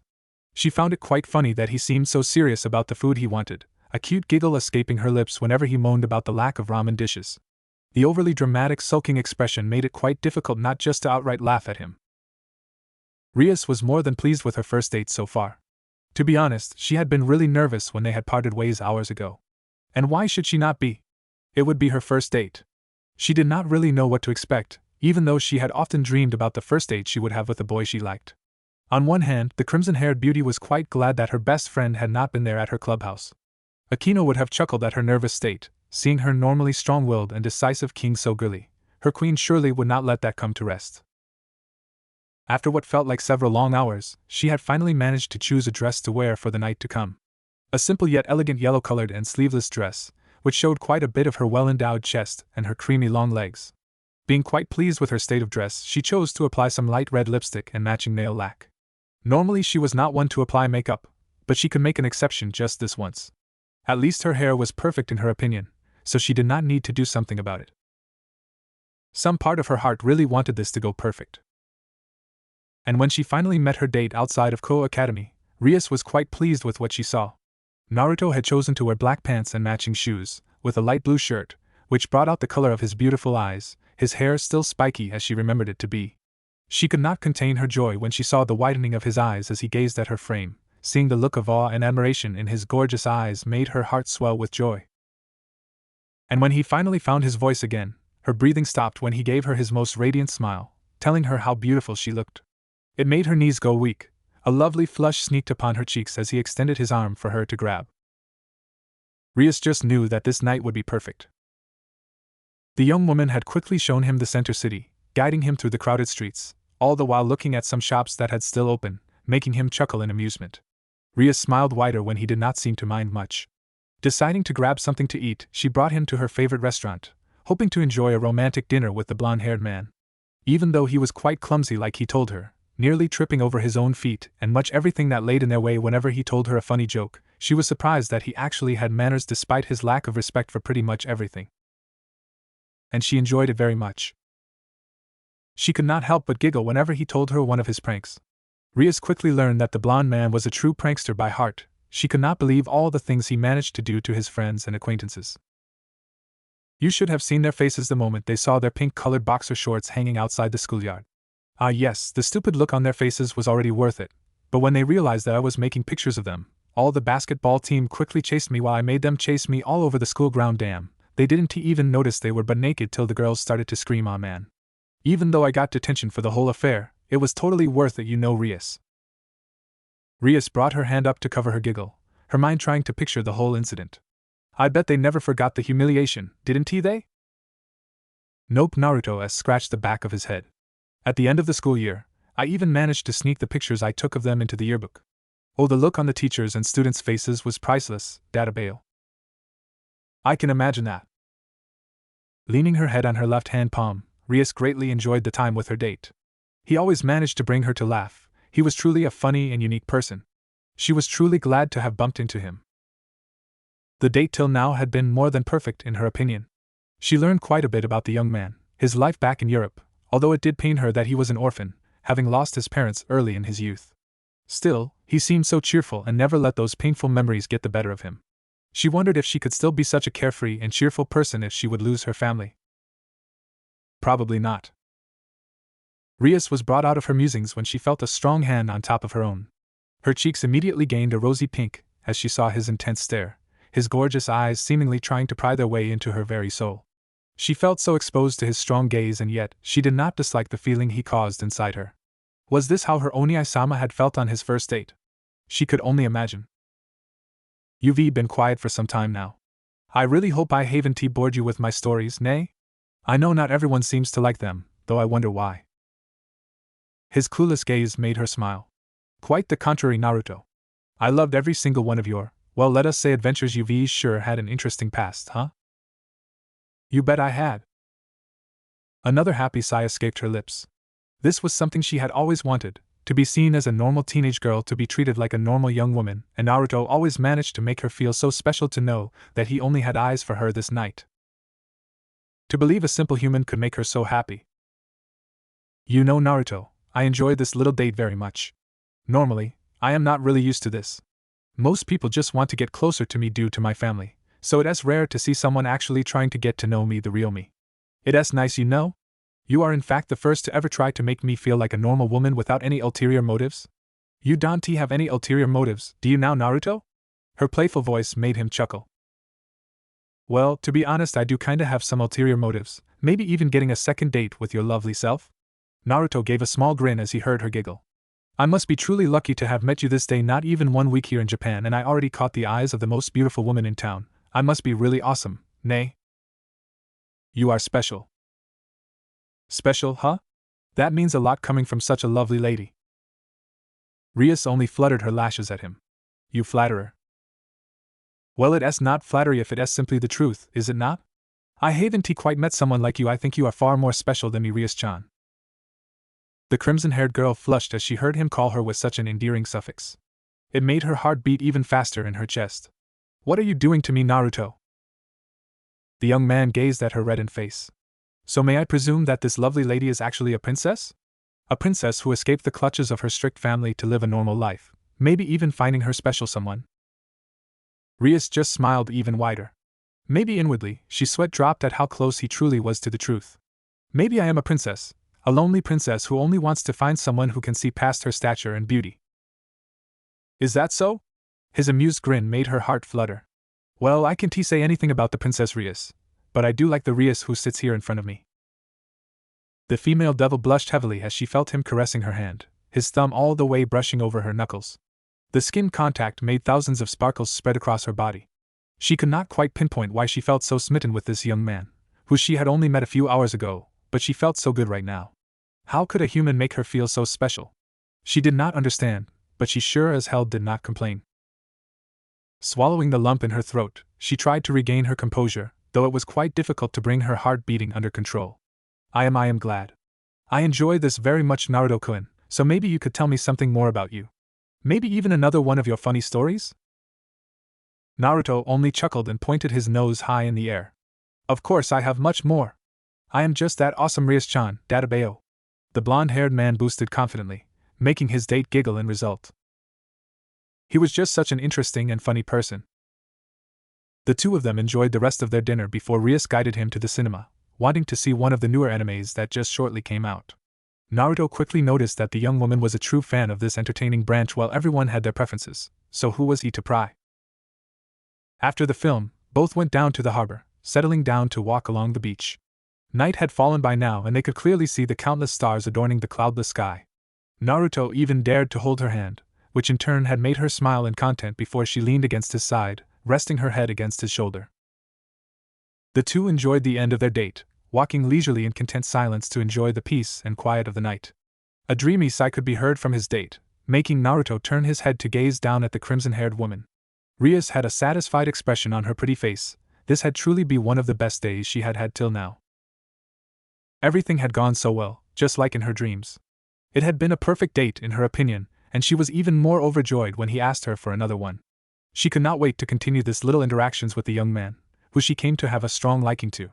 It did not even matter to her that he was a simple human. She would cross that bridge when the time was right. Coming to a stop on the promenade, she separated herself from his body and stood in front of him, tacking his hands in hers. It has been really fun, Naruto-kun. Indeed it was, Databeo. Rias giggled at his little antic, already being used to it. So about that second date. Well, we still have the first one to finish, you know. The female devil bit her bottom lip before gathering her courage. She slowly leaned forwards, standing on her tiptoes to close the gap between the two. Naruto was quite amused when she saw her nervousness, although it may very well be the first kiss she would share with someone, so it was understandable. He smirked. Rias slowly inched forwards, her half-lidded eyes only seeing his azure eyes before he leaned downwards, meeting her halfway. In less than a second, their lips would meet. She could already feel his warm breath on her lips. She could practically taste his lips on hers. Naruto's smirk grew darker. Rias only felt a strong, strange pulsation running through her body, and the last thing she saw was his smirk before her sight grew dark and she drifted into unconsciousness. 2 days later, Naruto's mansion, outskirts of Ko, Japan. Grayfia Lucifuge sighed lowly as she prepared dinner for herself and her lover, the delicious smell of yakitori and steamed vegetables already filling the spacious kitchen. Normally, her man would always help her with the preparations, but since his date with that grimy girl, he had nearly shut himself in his study room, deep underneath the mansion. She did not know what exactly he was currently trying to achieve, but she knew it had to be important to him. Yet that did not mean she liked it though, as he had not spent much time with her these 2 last days. But Grayfia did not voice her concern for him, knowing that when her lover had something in his mind, he would stubbornly finish it. His stubbornness was truly, well, let us just say interesting to say the least. That being said, the ultimate class devil had not quite liked the fact that he had had this supposed date with that crimson-haired princess. Naruto had teased her afterwards that she was jealous. Why, yes, of course she was. Why should she not be? He was hers and no one else, just as she was his and his alone.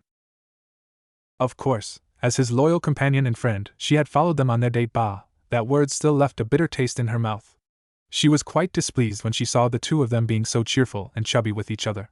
She had nearly frozen the harbor district when she saw that Gremry girl trying to kiss her man, but to her relief, Naruto had acted according to his plan and disabled her before anything bad happened. Although, the silver-haired devil still did not know what the former Jinchuriki had done afterwards. He only told her that he gained the information he wanted to. Well, in due time would he tell her, he always did. Still, Grayfia did not like the fact that he needed to keep in contact with the crimson-haired girl. She knew that it would gain them quite the influence if Naruto managed to bind the younger devil to his person. It already seemed that she had taken quite the strong liking to him. And with the memory altering he did on her, Rias would think that their date had ended in a perfect way, a romantic kiss underneath the starlit sky before separating with the promise of another date. Even if nothing had happened, she still gritted her teeth when she thought about it. It did not take long for her to finish dinner, and just as she wanted to call him, her sensing abilities caught a second power source, which had directly appeared inside her lover's study room, seemingly out of nowhere. Grayfia frowned as she remembered the power signature. It seemed she would have to delay their dinner. She just hoped they did not start a fight, or else, even the seals around their home would not be able to withstand the force. In the meantime, inside Naruto's private study room, several feet underneath the earth's surface. It was dark inside the large room. Only a few candles casted some light across the sealed-off room. One could see many desks with strange devices on top of them, as well as countless paper sheets, written in an uncommon language and with even stranger signs. The sides of the room were occupied by several bookshelves, countless books and scrolls stored neatly inside. The poor light gave sight to a blond-haired man, dressed in a simple blue kimono. He stood in the middle of the spacious chamber, or more like he floated several inches above the floor in a meditative pose, legs crossed and having his eyes closed. He did not move even a single inch. Right in front of his face, a golden white light shined, enclosing several small pieces. A drop of sweat ran down his forehead while he concentrated his power into the objects. Only a second later did Naruto open his eyes. A low and tired sigh escaped his lips while the light slowly died out, making the pieces fall to the ground. Of all the times, Naruto did not even react as a small portal manifested behind his back, having already felt the signature approaching. Slowly, the portal opened and a person stepped through before the rift closed again. "So what do you want here? I am kind of busy right now, Ophis." The blonde-haired entity slightly turned his head to spare a glance at the newcomer, though his eyes widened for a bit. "This is new, growing tired of your old appearance, huh? Although I do not know if this one is truly better." The now-named Ophis did not react to his gaze, not that he expected an actual response from him, or now rather her. He truly hated genderless beings. At least, they should stick to one gender if you asked him. But sadly, no one asked him. Naruto raised one of his eyebrows, as he got a good look at her.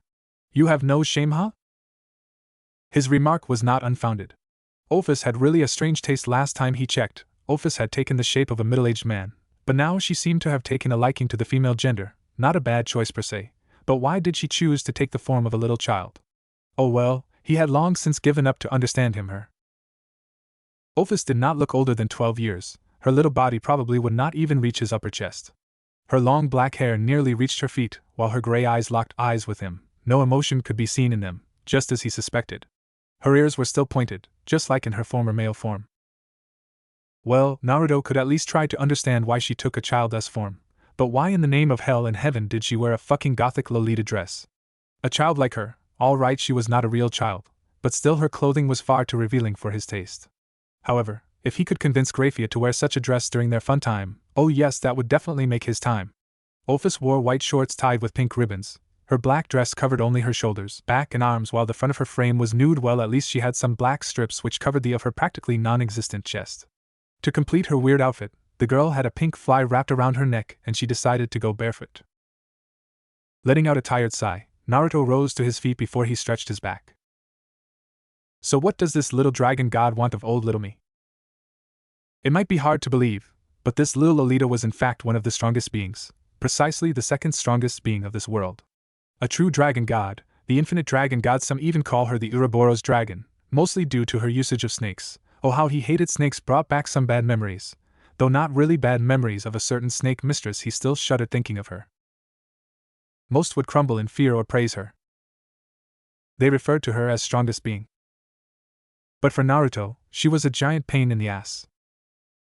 And she always managed to visit him in the most inappropriate moments. It was one of her bad habits. Once, she had visited him during his and Grayfia's bedtime activity. He nearly destroyed his home that night just to get her out. And the worst of all, she did not learn of her mistakes. So, little Chibi? What do you want, and make it quick, please?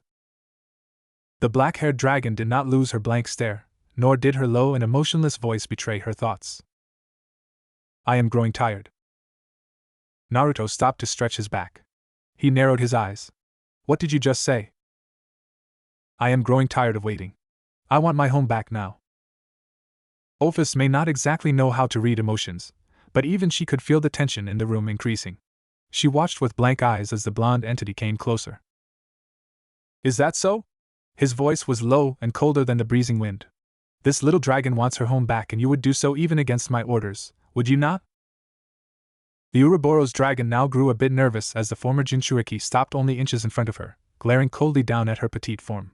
You would purposely disobey my orders just for your selfish needs, huh? I thought you were more intelligent than this Ophis. I am. I allowed that red lizard for far too long to reside in my space.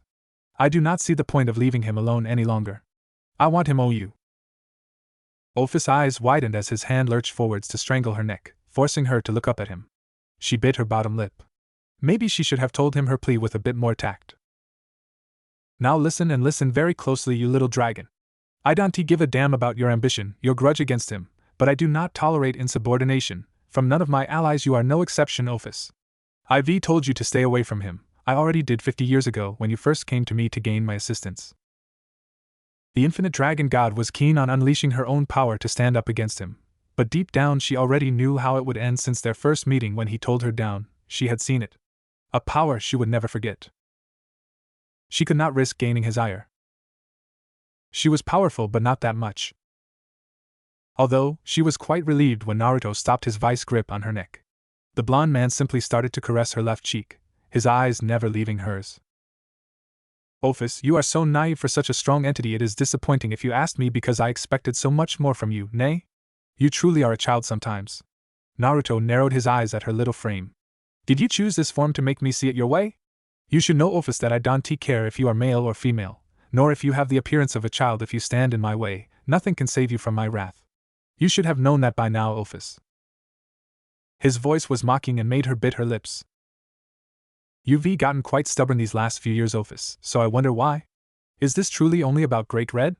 Highly unlikely. Even you can be so narrow-minded. Do you hate him so much? Do you despise him for taking what you consider yours?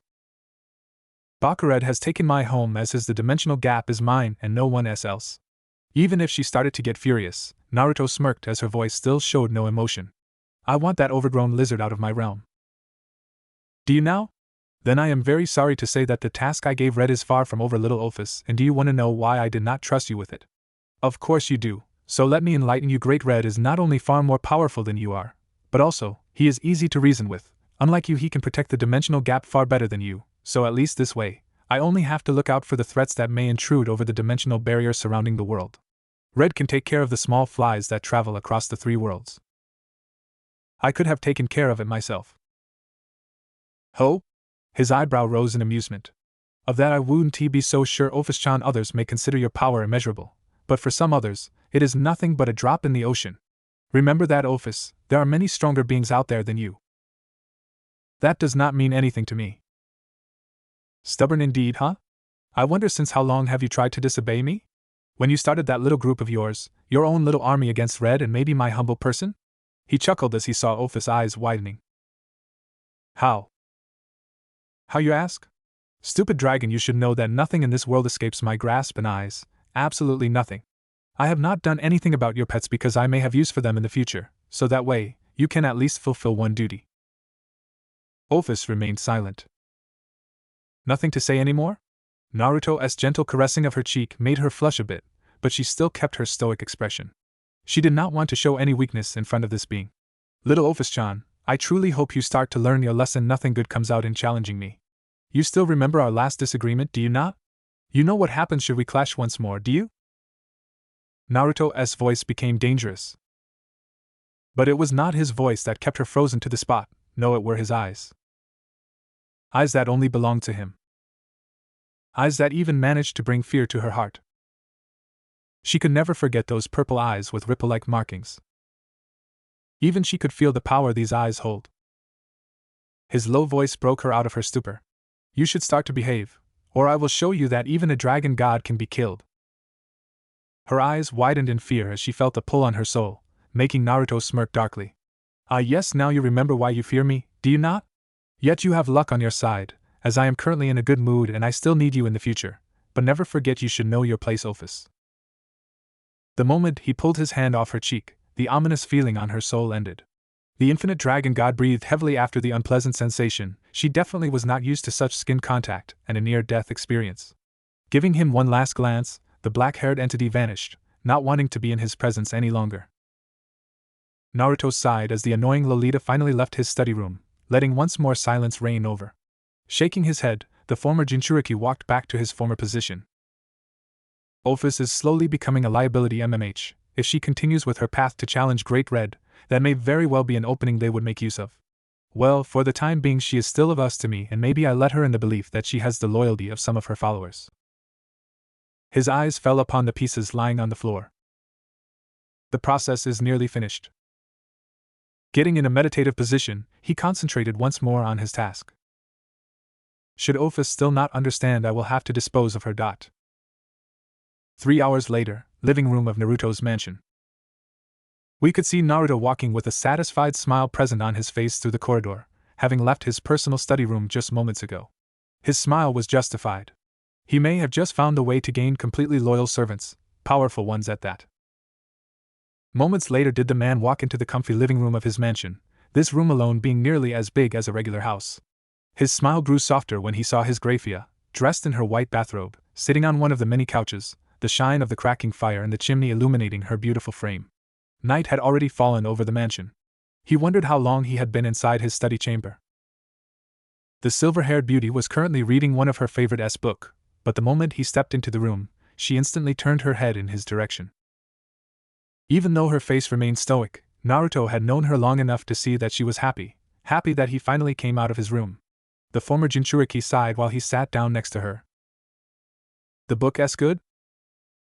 The female devil sighed softly before a small smile graced her delicate features. Don T beat around the bush, my love, what is it? Grayfia laid the book on the stand, her eyes gazing expectantly at her lover while she leaned into his side. Have you finished what you wanted? I have. He embraced her, bringing her body closer. Sorry, it seems I've missed dinner, huh? Grayfia hummed softly. I left some in the fridge for you. Naruto chuckled gratefully. I am so glad you look out for me. He heard his lovely lady sighing. You should be. Without me you would live in a mess, Naruto-kun. How true, how true. They remained silent for several minutes, both just enjoying being in each other's presence. The silver-haired beauty had leaned her head on his shoulder, having closed her eyes to enjoy his warmth. Yet she chose to break the pleasant silence. I hope he didn't annoy you too much? She heard him sigh. Better you don't know Fi-chan, and it's not he anymore, but she Ophis can really be difficult to handle, but enough of her, I am already getting a headache just thinking of her. He felt his lady shifting in his embrace before a petite hand graped his chin and turned his head to the side. Naruto immediately forgot all his worries as he gazed at the silver eyes of his female devil, her face still stern, but he could clearly see the love in her eyes. It made his heart flutter just looking at her. All right, I will not ask about Ophis, but you will answer what you did to that Gremry girl, Naruto. Does it bother you? Her flat look was already answer enough. All right, sheesh. Nothing much happened, Grayfia-chan. You should know that. You stalked me after all. He chuckled at her reddening cheeks. It was quite easy to influence her. Hell, I didn't even need to alter her memories for making her like me. Seems my old personality is still quite successful for gaining a woman's attention, nay? Grayfia rolled her eyes as she saw his smug look. Though I must say, I did kinda enjoy the date. She's not that bad, kinda expected a really spoiled princess, and not such a shy but still quite playful young woman. He swallowed nervously when Grayfia's grip became a tad too strong. He could already feel a cold shiver running down his spine. Relax, Fi-chan, it was just an innocent date, no feelings whatsoever.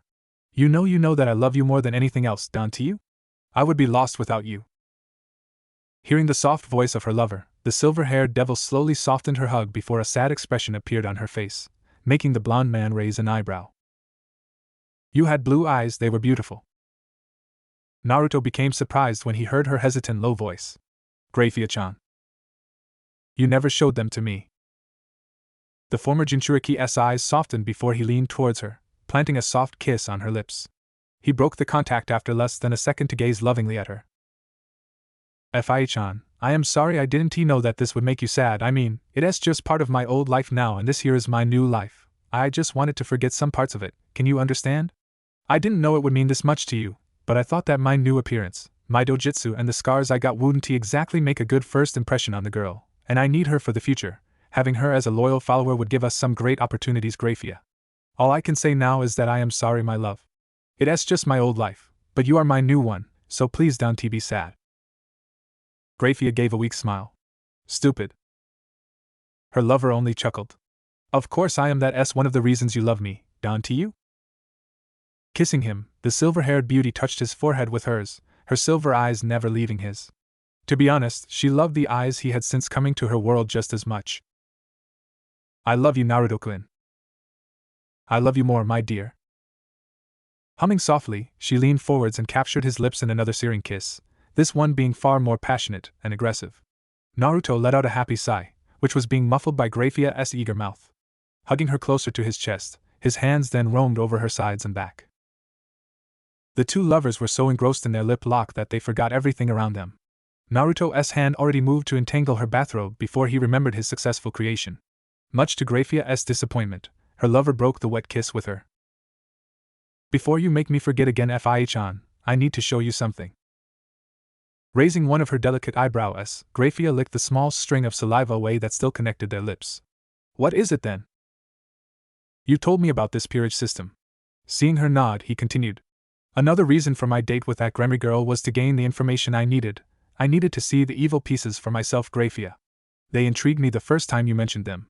They are fascinating to say the least, and it may very well give us a chance against the Legion. It does? But I don't see how, Naruto-kun? Her voice betrayed her confusion. Naruto gave her a mysterious smile. High-class devils are able to reincarnate nearly every race into their own species by using these evil pieces. This made me think the very idea of a peerage would be beneficial for our plans. So you plan on resurrecting possible allies into devils? Shaking his head, his tone quickly became serious. Not into devils, Grayfia-chan. Huh? Naruto smiled wider before he extended his left hand, which was enveloped in a golden light. Seconds later, the bright light died out and Grayfia's eyes widened as she caught sight of a single piece laying on his hand palm. Naruto-kun, is that an evil piece? Not per se. Naruto brought the single piece closer. This, my dear, is not an evil piece, so yes, it is not one of Ria's pieces. I just needed to analyze her set to create my own. You did what? The blonde entity chuckled at her astonished expression. This is what I was doing these last days. With an actual evil piece set that I analyzed from that little devil, I was able to create my own, though I wouldn't call it evil pieces anymore. These pieces wouldn't turn my chosen ones into devils that wouldn't do me any good. No, Grayfia, with these, I can turn anyone into a version of my race. Grayfia's eyes widened. That shouldn't be possible. Ha! Her lover only grinned smugly. Nothing is impossible for the awesomeness that is Uzumaki Naruto, Databeo. Only a second later did he yelp out in pain as his right cheek was roughly pinched by his silver-haired lover, who had quite the annoyed expression on her pretty face. Focus, Naruto. Why yes, dear, the blonde man sighed in relief when his cheek was released, though it still stung a bit. He puffed his cheeks. Yuri no fun, Fie-chan. Someone needs to be the reasonable among us, and Naruto, it surely is not you. Now back to the topic, Naruto-kun. She heard him sigh. Well, as I was saying, I managed to create this new set using my Banbutsu Sozo. Your creation of all things ability? Yes. As you know, Grayfia, my eyes grant me many abilities. The Banbutsu Sozo is only one of many, but its mastery is nearly impossible. Even after near 200 years I still haven't mastered it. I still cannot create living beings out of nothing. Grayfia closed her eyes, a thoughtful frown adorning her face. That shouldn't be possible in the first place, Hinata. Your powers far exceed everything in this world. There is no other entity who can create something or someone out of pure imagination, well, at least not anymore. Naruto only scoffed. I am a completely different case. I don't use magic like most races in this world do. I use chakra, Grayfia. the combination of physical energy that is present in every cell of my body and spiritual energy, which is gained from the mind. The yokais in this world can use something similar, though it is a weaker form of chakra like we used it on back my home world. I am not bound to the limits of magic. My yin-yang release allows me to use yin release in combination with yang release. His lover only sighed. Understanding the basics of your power is not always easy, Naruto-kun. I know, babe. I know. He had the single piece in his palm. Every shinobi in my home world could use yin-yang release to mold chakra, using it for ninjutsu or genjutsu, even going so far to strengthen one's body by using chakra. But after I awoke in this world, my mastery over it became even stronger than it used to be. These eyes I gained allowed me complete control over my chakra. His eyes gained a serious gleam. I am no longer bound to the limits of ninjutsu. I've nearly reached the level of my predecessor in terms of yin-yang release, and as such, it was quite easy to create this with my yin release. My imagination created these pieces out of nothing, and because they are not living beings, at least not completely, my yang release breathed life into them. Grayfia grew a confused look. You just said that your mastery over yang release isn't perfect yet. I thought you couldn't create living beings? I used parts of my own soul to make them alive. Naruto gulped as he saw the woman's features shifting into a scowl, which he still found quite cute. Not that he would say that loud, or she would, well, let's just say it would not be pleasant. Grayfia's eyebrows twitched dangerously. You are far too reckless for your own good. I'm sorry.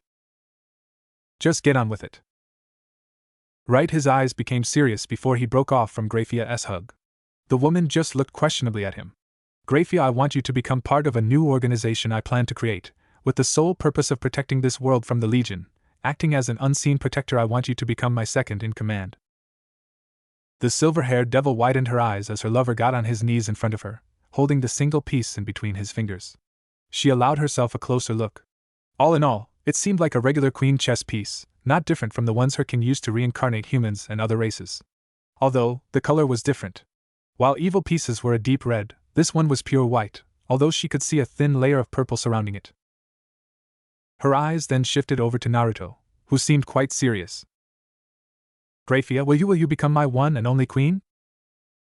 Her heart seemed to stop beating as she saw the pleading but determined look on his face.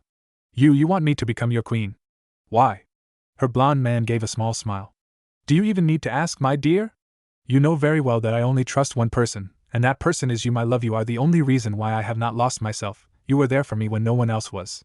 You believed in me, you gave me back something I thought I had lost a long time ago. I am no one without you, Fia-chan, and I want to know that you stand by my side for all eternity. Naruto. I know that it is a lot to take in right now, Fia-chan. She brought her delicate hands right on top of his, closing the chess piece in between their hands. Naruto-kun, what will happen to me when I agree? Placing a chaste kiss on her hands, he gazed deeply into her eyes. You will become far stronger than you could have ever imagined. You won't be a devil any longer, Grayfia-chan. You will become something more, something far more powerful and pure. Will I lose my current powers? No, you won't, my love. I specifically created this set to allow my future pieces to keep their own powers, so you can still use your wonderful ice magic, only it will become more powerful, and as you will ascend to my level, the weaknesses of devils will not affect you any longer. I see. Grayfia bit her bottom lip. Will I be your only queen? Her lover looked surprised for a moment before he chuckled. Of course you would, Fia-chan, my only one. I can tell you that I only created this one single queen piece. It is only meant for you, no one else but you. His words made her smile, a beautiful smile which suited her. He truly loved it whenever she gave him such a smile. It made him feel special to bring out this side of her. She rarely showed it. I need you more than anything else, Grayfia. This queen piece will make you mine. You will become like me, Grayfia. This isn't just a piece to make you into one of my race. I used my own soul, my own heart on creating this piece. You know what that means. The silver-haired beauty gasped softly, her right hand not quick enough to muffle the sound. Naruto could see the first signs of tears welling in the corner of her eyes. Her shaky voice made him smile. This, are you as serious? I am. His eyes glowed with determination. This is my proposal to you, my love. If you accept to become my queen, we will be bound together for all eternity. Nothing will tear us apart, so I ask you, Grayfia-chan, will you become mine? Tears were slowly trickling down her cheeks as she digested the words of the man she came to love over the last century. How long had she awaited to hear those words from him? She did not know anymore, and she did not care. What mattered was that he finally accepted her in his life, ready to leave his past behind. Naruto only gazed at the woman as she slowly sank to her knees in front of him before clasping his hands in hers. Yes. He nearly missed her gentle low voice. His smile widened in joy when he heard her answer. Grayfia leaned forwards and kissed him gently on the lips before breaking the lip lock a few seconds later. I am all yours, Anata. I was yours all this time. Naruto smiled. I know, babe. Humming softly while her forehead leaned against his, Grayfia licked her lips. You intend to do the process now? Yes, hold on. Both lovers vanished in a golden flash to reappear inside Naruto's study room. This room was even more protected by his seals than the mansion, and would considerably lessen the power input that will surely arise during the reincarnation. Grayfia groaned while massaging her temple. She never got used to his Harem no jutsu. The stain on her body was always too great, and made her feel weak afterwards. Let us begin, Grayfia. The silver-haired devil nodded before rising to her feet, now standing in the middle of the room, expectantly looking at her blonde man who stood a few inches in front of her, the queen piece now floating in front of her chest. I don't know if you will feel pain, Fi-chan, but please bear with it. It will be worth it in the end. The woman gave a short nod, her eyes gazing at the small piece. Naruto took a deep breath before he flicked his fingers. The glowing piece instantly shot into Grayfia's chest, making her gasp as it molded with her very body and soul. Nothing seemed to happen for several seconds. Naruto narrowed his eyes as he felt a power rise inside the silver-haired beauty. Her body suddenly started to glow in a silver light, which quickly expanded. The former Jinchuriki shielded his eyes as the power source continuously grew in density. His eyes widened when the room started to shake and become cracks. Wonderful! Even the Fuin's Kanti seemed to completely withstand her pressure force. He quickly formed a set of hand seals and pressed his hands on the ground. A blue-purple barrier engulfed his lover, shielding a great deal of her power away, but even so he could still feel it how glad he was that this room, as well as his mansion, was protected by several layers of high Fuins. If not, the power surge would have attracted nearly every living being on this world. After several minutes, the blonde man started to get nervous as Grayfia's power rise did not lessen but was still growing. At this rate, he would need to apply another barrier, his old one already having countless cracks, near to the point of bursting. But to his great relief, the flow of magic finally died out. He waited several seconds before he felt it safe to dissolve his barrier. Naruto's eyes widened in glee when he saw his silver-haired woman standing there unharmed. This was it, he could feel her power. It felt like his and Kagaya's. Grayfia. The moment he said her name, the woman opened her eyes. Seemingly a bit disorientated at first, she quickly regained her bearings and gazed upon her hands. Taking a deep breath, the former devil balled them to fists. Naruto only smirked as he watched his partner, more so when he gazed behind her. During the merging with his power and soul, her bathrobe had come undone and fallen to the floor, leaving her standing there in all her splendid nudity. The evolution process was a success. Behind Grayfia, he did not see her usual black devil wings. No, from her shoulders blades sprouted a set of 10 wings shaped into the form of silver glowing tendrils, the new and majestic appendages gently swaying behind her back. The power input is incredible. I know she would be strong, but this already a set of 8 wings alone during her reincarnation. Fantastic, my dear, truly fantastic. The former Jinchuriki gave a satisfied grin. The plan was set in motion. Now on to gather further loyal allies ready to receive his gift. The gift of becoming a transcendent. 3 days later, a forest clearing behind Naruto's mansion, Ko City, Japan. Many birds were happily chirping on the countless branches of the trees that surrounded the small clearing. Only a few rays of sunshine managed to break through the green mass of leaves to illuminate the forest ground. He could hear them. He could feel them. He could feel every living being miles around his position. Their breathing, their sounds, their movements made him feel at peace, made him feel the deep connection that he still shared with Mother Nature. A soft hum escaped his lips. Still as peaceful as I remember it to be. Naruto slowly opened his eyes. The dark brown markings around his eyes and cheeks also vanished after a few seconds. Carefully massaging his stiff neck, the blonde transcendent shifted his curious eyes over the small clearing he was currently meditating on. The soft splashing of the near stream filled his ears, as well as the cool breeze that shot through the deep forest. This was the peace and quiet he often wished for. Having this small break once a while was truly a blessing, a refreshing experience for his strained mind. Just experiencing Mother Nature in all her glory was a break from his daily life. Letting out a pleasant sigh, the Rinnegan wielder basked in the aftermath of his meditation. It always allowed him to sort out his mind, which had been quite strained to say the least. The last week had been quite eventful. Grayfia's successful reincarnation into a transcendent had lifted his spirits up. She had gained a new state of evolution, something no devil, no angel, not even a god would be able to reach. Even though she may never reach his or Kaguya's level, it was still worth every bit of pain and sweat. Never thought he would thank the devil race for one of its creations. His woman, his fiancée, was still a bit unused to her new powers, but that was to be expected. The silver-haired beauty needed to learn how to control her immense magic reserves, which would take some time. During the last days since her reincarnation, they had trained quite a lot inside his personal training ground. He still wondered how the seals had not broken during the intense training regime. He would prefer not to reveal their presences to the world just now. The time was not right yet. Much needed to be done before he could grace this world with his presence. He still needed to find and collect the remaining 7 gems, although the one, which was currently in the Gremry clan's possession, would still be out of reach for a while. That brought the man to a possible ally for him in the future, though she was currently nothing more than his puppet. He frowned. That did leave a bitter taste on his lips. The Gremry girl was not a bad person, quite the contrary. In fact, he had actually liked the little date they shared in order for him to analyze her evil piece set. Not that he would tell his Grayfia, since she would probably freeze his balls for that thought alone. Possessive woman indeed. Naruto scratched his chin. He may have gained the information he needed for creating his own set of evil pieces, but that did not mean that his business with Rias Gremry was done.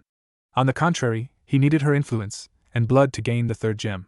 And for that, he needed to make her absolutely loyal to him, and what better way to make her fall in love with him?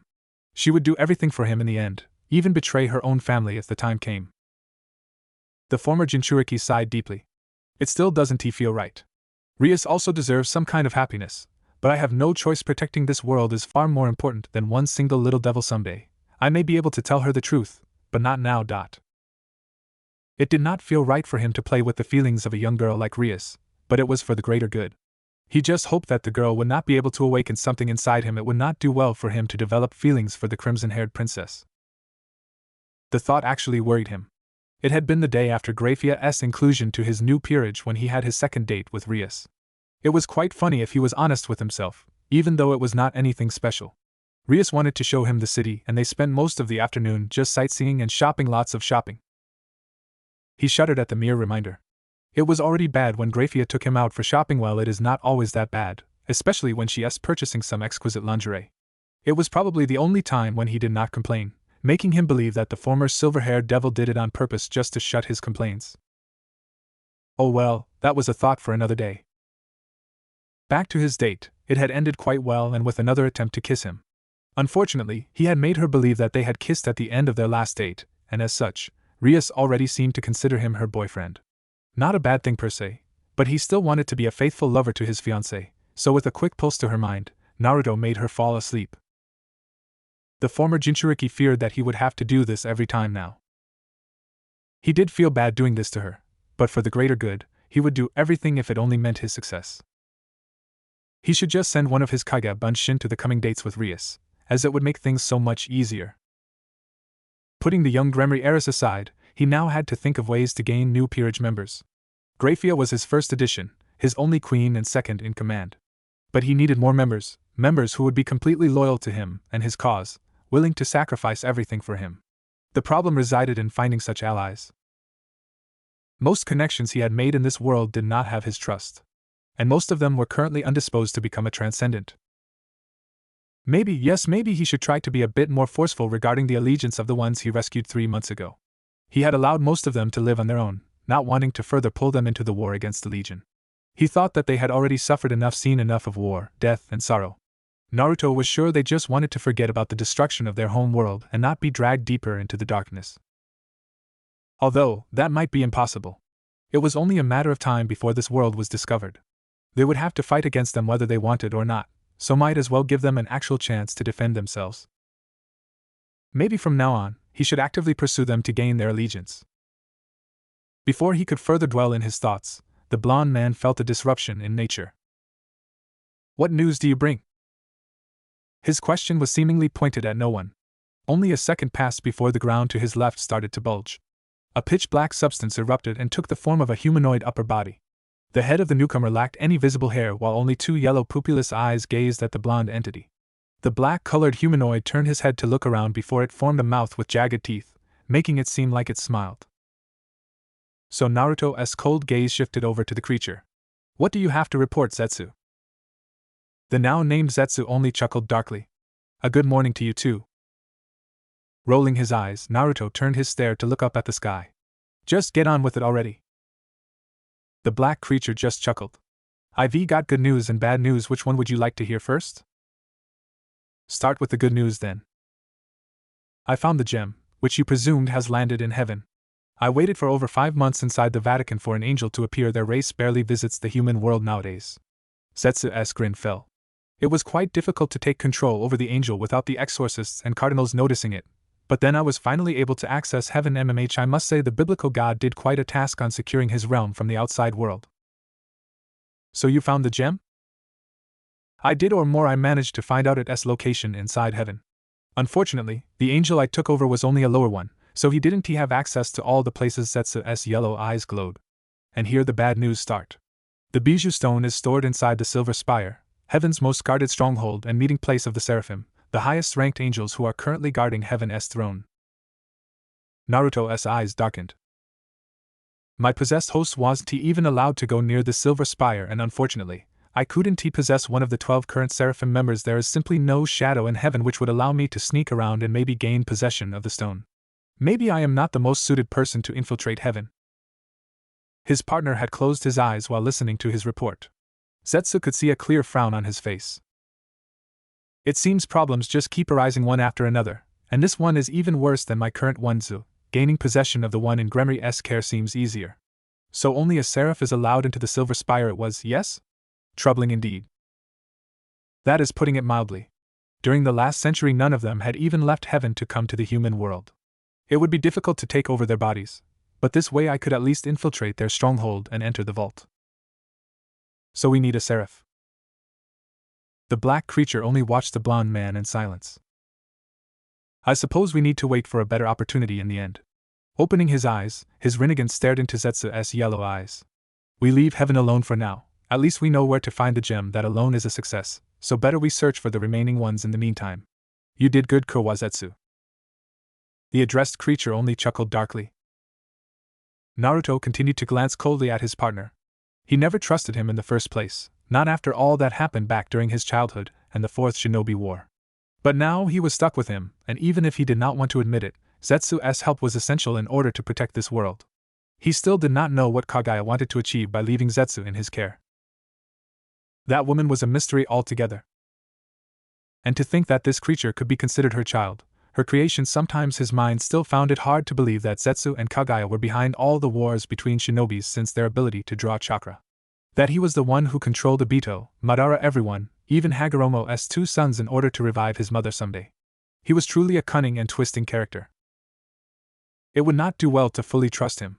Nor did he trust Kaguya, but he still needed her help in dealing with the Legion. Still, that did not mean he would lower his guard. He was not that naive any longer. He would never forget all the pain and sorrow his family, his friends and his own person had to endure because of Kaguya's scheme. That she saved him did not mean anything. If it was to him, he would have gladly died that day, together with his wife and daughter. But what was done, and now he had managed to gain a new life. He would not leave Grayfia alone in this world. Zetsu's dark voice gathered his attention once again. "So how was your progress so far?" Hearing his amused chuckle made the former Akatsuki member raise his non-existent eyebrows. "Many things have happened these last months, Zetsu. Grayfia managed to bring me the second gem from the underworld and confirmed the location of a third which I am currently working to gain possession. I also managed to give us an even better chance in resisting the Legion's grasp." "And that would be?" Naruto spared a glance at his partner.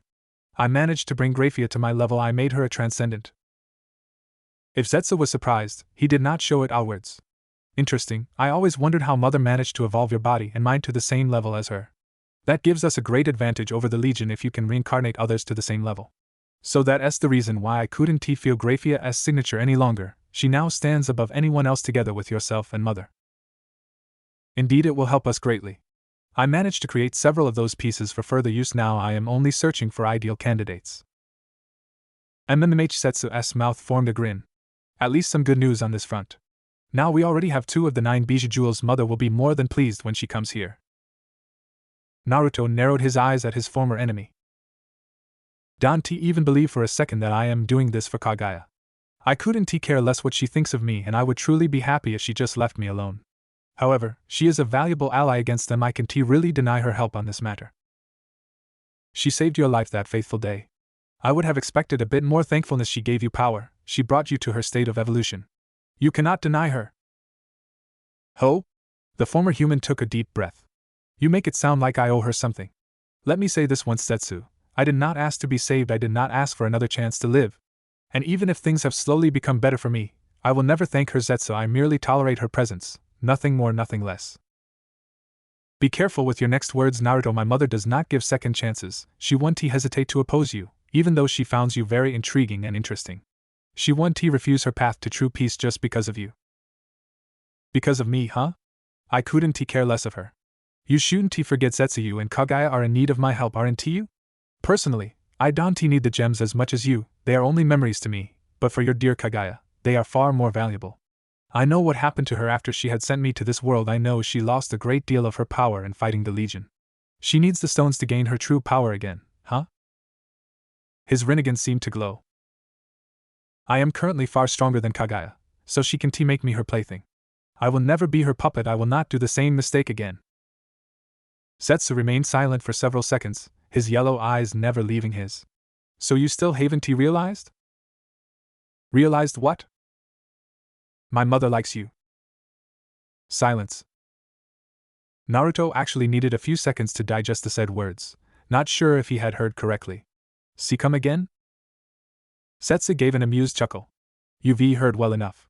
My mother has taken an interest in you. She already did when you and that Uchiha kid fought her once. She saw something great in you, and she wasn't disappointed. You are the only one next to herself who she thinks is worthy enough to wield chakra. You are the only one worthy enough to stand next to her. A groan escaped Naruto's lips as he processed the words, knowing full well that things would get quite difficult and complicated in the future.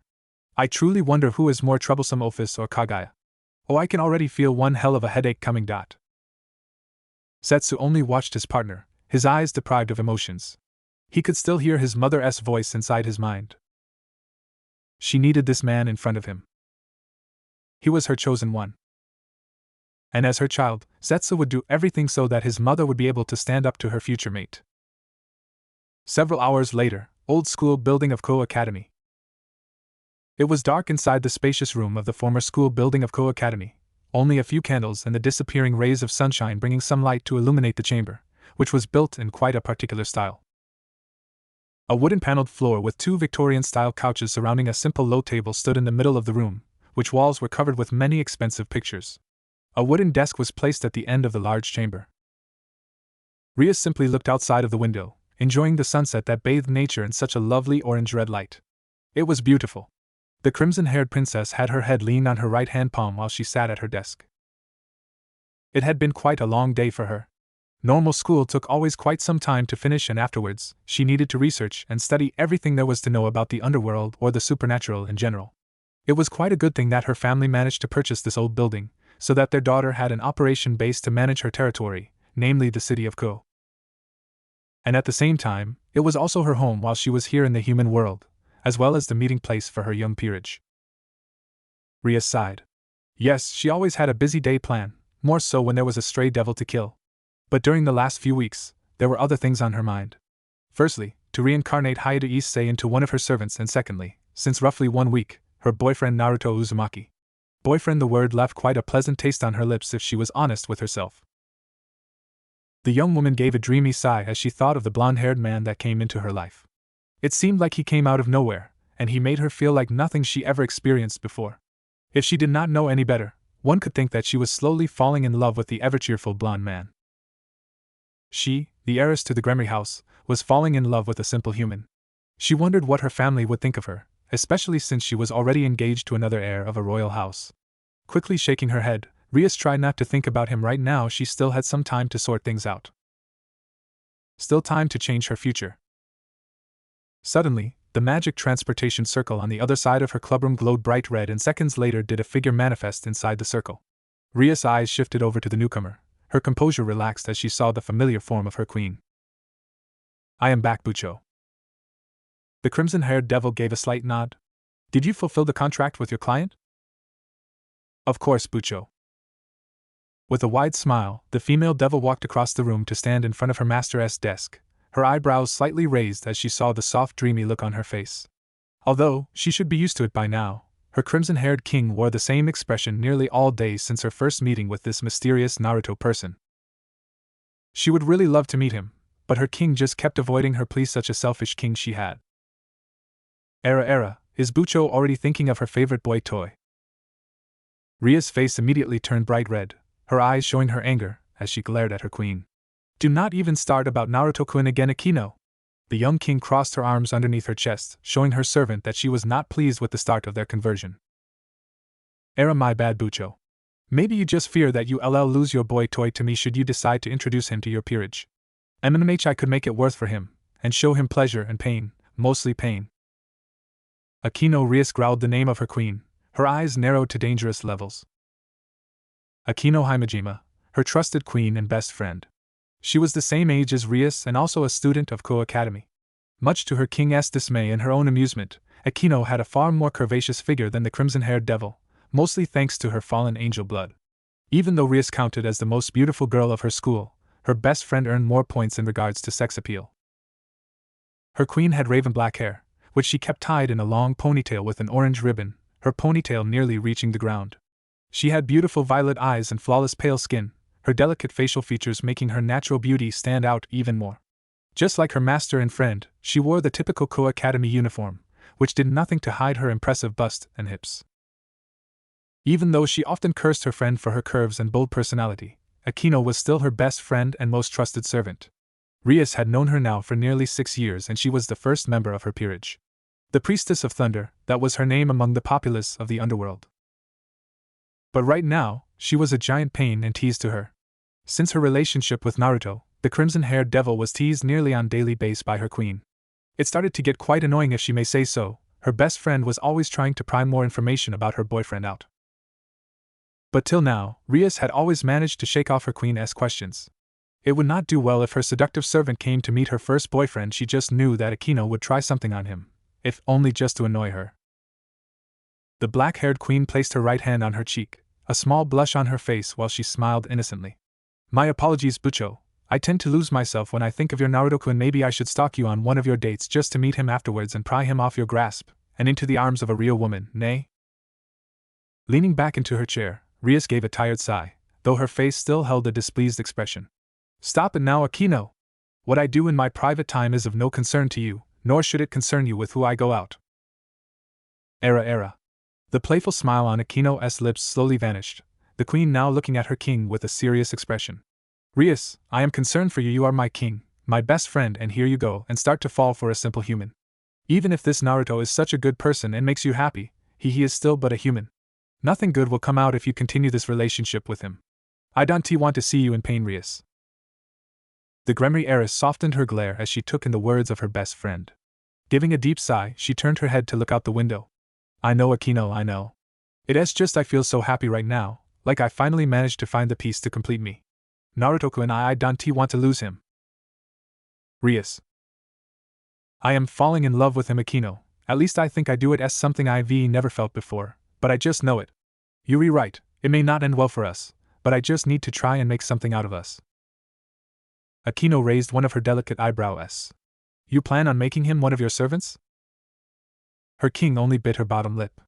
I don't know yet. Maybe I will, but not for now. I don't really want to push him into our world, Akino. He does deserve a normal life, but on the other hand, I want him to remain in my life. I never want to let go of him. I know it sounds selfish on my part. Well, we are devils. It's only in our nature to be selfish, is it not? Rias only closed her eyes. That may be true, but now is not the time. I want to enjoy my time with Naruto-kun before I tell him about us. I can only hope he will take it well. To be honest, I am feeling quite bad not telling him about me being a devil. I only hope over time I'll manage to tell him, maybe when our relationship has progressed a bit. The raven-haired devil remained silent for a moment, her eyes gazing over Ria's thoughtful expression. So you do plan to reincarnate him if the time is right?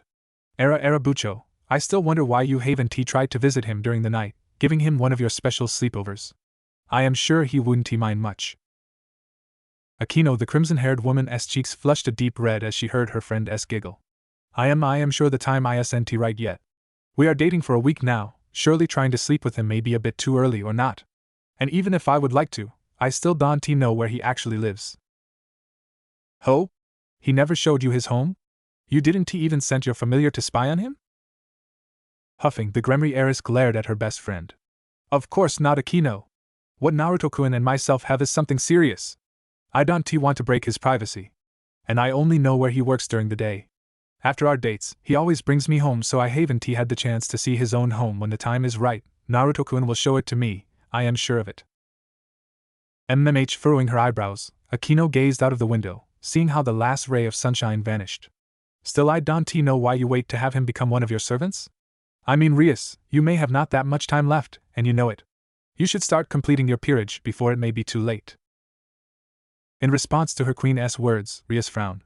She had a valid point, that could not be denied. She still had most of her pieces left, and there were not that many possible candidates in sight. You're right, Akino, but unfortunately, apart from Haida Issei, there is not really a good choice left. I could make Naruto-kun into one of my pieces, but it will take time for him to grow to a reasonable level. He is only human, he doesn't even have a sacred gear like Haidu, so his growth will be too slow for the upcoming event, I fear.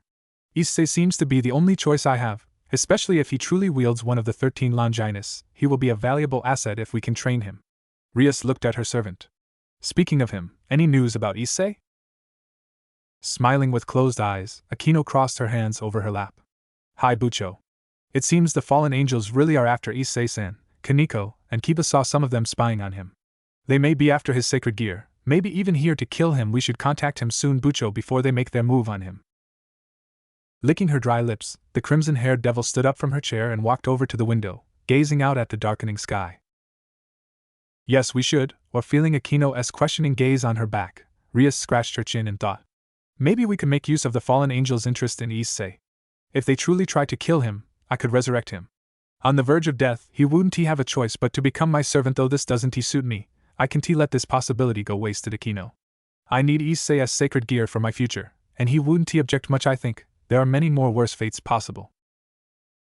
Era Bucho, so cold of you, letting Issei-san possibly die just to get him into your peerage, but in the end, we are devils in the end and we take what we want. Era, but here I wonder, Bucho, you don't seem to have a real problem ruining Issei-san's life, but you don't want to involve your boy toy yet. One could say you play favorites, Rias, nay? Letting a tired sigh escape her lips, the crimson-haired princess turned around. There is quite a difference, Akino. Naruto will probably never know of the supernatural world because he is a simple human with no special traits and powers. Issei, on the other hand, has been gifted with a sacred gear, and not just anyone, but a possible Longinus. He is bound to be involved with us at some time. I am only speeding up the inevitable, Akino. Hi Bucho. Giving a short bow to her king, the raven-haired queen walked out of the room to prepare some cookies, knowing how her master, and especially Kaneko, loved them. Rias was left alone in her clubroom. Sighing pleasantly, the beautiful woman gazed out into the coming night. I wonder what you are doing right now, Naruto-kun. At the same time, Naruto's mansion, outskirts of Ko City. ACCC. His loud sneeze shook the peaceful quiet of the house as Naruto walked down the floor. Cursing while wiping his nose clean, the blonde-haired transcendent walked down the stairs after having taken a good pleasant shower. Since it was still quite hot even at this hour, he wore a simple unbuttoned white shirt, showing off his chiseled chest and black pants. Wonder who is bad-mouthing me, probably Sasuke-teen, wherever his soul may rest. Running his right hand through his still wet hair, which curiously still remained spiky despite the wetness, Naruto stepped through the door into his kitchen where he already saw his beautiful fiancée doing the preparations for dinner. Bless you, Anata. Smiling at her soft voice, he walked behind her delicate frame and embraced her, burying his face into her lovely hair. Giving a soft hum, Grayfia smiled softly while she cut the vegetables, gasping lowly when her lover kissed her neck, his warm breath and lips sending tickles through her body. Enjoying the closeness with his love, the former Jinchuriki rested his head on her right shoulder, the former ultimate class devil seemingly content being in his embrace. You have a guest, Naruto-kun. She just arrived from her journey you allowed her to undertake. I know, babe, I sensed her magic signature while I was in the shower, though I wonder why she isn't in the house. I hope you did not forbid her from entering the house, my love. You know this is her home too. Huffing, the silver-haired beauty turned around in his arms and sneaked her arms around his neck, gently brushing her soft lips against his own. Oh, quiet you. She just preferred to remain a bit outside. It seems she enjoys our sakura garden. She awaits you there. Humming, Naruto placed a soft kiss on her lovely lips and then on her cute nose, making her smile in response. Alright, I go and meet her. It probably won't take long, so afterwards I can help you making dinner. I'll hold you to your promise, my dear. Giving her another short kiss, he let go of his fiancée and walked through the kitchen and living room before opening the glass door to the garden. Night was slowly swallowing nature in darkness, though he could still see some part of the sky illuminated in an orange light. Leisurely walking across the large garden, over the granite pathway till he crossed the traditional wooden Japanese bridge over the small stream that traveled through his well-kept garden. Some weak light entries illuminated his path. After some time, Naruto reached the several sakura trees in the backyard. He liked this sort of trees, they reminded him of his former teammate. May her soul rest in peace. So here you are. I hope you enjoy my garden, especially the trees, it would seem. With a small smile, he walked up to the lone figure standing in between the sakura trees. I love the sight and scent of these trees. They are beautiful and majestic, and they suit me very well. Wouldn't you think so too, Naruto-sama? Seeing her seductive smile, Naruto only sighed, his own smile still present on his face while he came to stop a few inches in front of the female figure. Why yes, they do suit you, especially your beautiful hair. The female smiled seductively. Hearing such praise from you, it means I managed to gain your attention, though I do hope that you will also value my skill in the future, Naruto-sama. Naruto rolled his eyes. You know you don't have to call me that way. I truly hate these formalities, you know, Ikaruga. The now named Ikaruga giggled softly, her eyes boring into his very own. But I like to call you so, you are my master after all, nay Naruto-sama? Her playful yet beautiful smile made him sigh. If you say so, Ikaruga. Naruto took his time to look at the woman, who just shortly came back from her trip. Ikaruga, no given family name, was one of the few survivors of Fiori. She was one of few who he managed to save from the Legion's claws shortly after he managed to open a portal to her dimension. She was truly beautiful if he was honest with himself. Ikaruga seemed to be in her mid to end 20s, her pale flawless skin accentuating her delicate facial features, but more so her ruby-coated full lips and her shining emerald eyes, which reminded him so much of his deceased Mei-chan. A beauty mark could be seen underneath each eye. But what gained most of his attention was always her beautiful bright pink hair, the same shade of Sakura's own. Her long hair reached her waist while two shorter bangs framed her pretty face and went down to rest on top of her bust, although still most of her hair was tied on top of her head with two buns, making him believe that it was even longer than he thought. Her dress was also quite interesting, if he may say so. Now that he thought about it, it did seem quite Japanese, which surprised him because she already dressed like this back at her home world. The pink-haired woman wore a long white and slightly loose kimono above a blood-red hakama, which covered her waist and legs, the beautiful dress being kept together by a black-red belt. Her kimono had long loose sleeves while a red flaming rose decorated the left underside of her dress. Did Naruto need to say that her white kimono did not cover her shoulders and allowed him a wonderful view of her impressive cleavage, Ikaruga having crossed her arms underneath her bust to make it stand out even more. In addition, his ally did not wear socks, but just red sandals with extremely high soles, allowing her to nearly reach his nose, while a black choker was wrapped around her neck. And now that he looked closer, Ikaruga had crossed her arms to hold a very long nodachi, the sword as sheathed and hilt being nearly as long as her own body. Naruto wondered how he could have missed that. It probably did not have to do anything with her wonderful voluptuous cleavage, probably not. Yes, Ikaruga was quite a woman indeed, not only her beauty but also her prowess with the sword. He had seen her fighting desperately against two Shivaras at the same time. Quite the feat, if he may say, managing to hold her own against the six-armed demonesses with burning green steel swords. Her magic signature had been the only one left in the entire western part of the continent of Fiori. She was the only one he could save from that part, yet it was better than nothing. Ikaruga had been quite thankful to her savior, and when he brought her to his home, she was the only one of the few survivors who wanted to stay by his side. Not really seeing the issue with her wish apart from Grayfia's piercing glare burning a hole into his back, he allowed her to live with them in his mansion, which was quite big, having more than enough rooms to fit even more people in. Ikaruga had been truly devoted to him, though he did wonder why that was the case.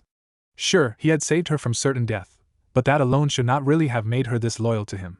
And her seductive, playful personality was interesting to say the least, though to his great relief, after having suffered a part of Grayfia's fury, the pink-haired sword mistress had refrained from trying something while his silver-haired woman was near. At least he had a loyal ally in her. In the end, that was all that mattered to him. Scratching his chin, the former Jinchuriki gave her a joyful smile. Well, it's good to have you back, Ikaruga. I hope your travel wasn't too long, though you were gone for 2 months, so quite a stupid question of my part, nay? The woman giggled softly. So Ikaruga. Naruto could not finish his sentence before he found her right delicate index finger on his lips. He raised one of his eyebrows at her gesture and simply watched her smile seductively. I thought I already told you, Naruto-sama, she licked her supple lips. I want you to call me your Hato-chan. I am yours after all. All right, that sounded quite forward, even to him, and sometimes he was still dense as a brick if it came to the feelings of a woman.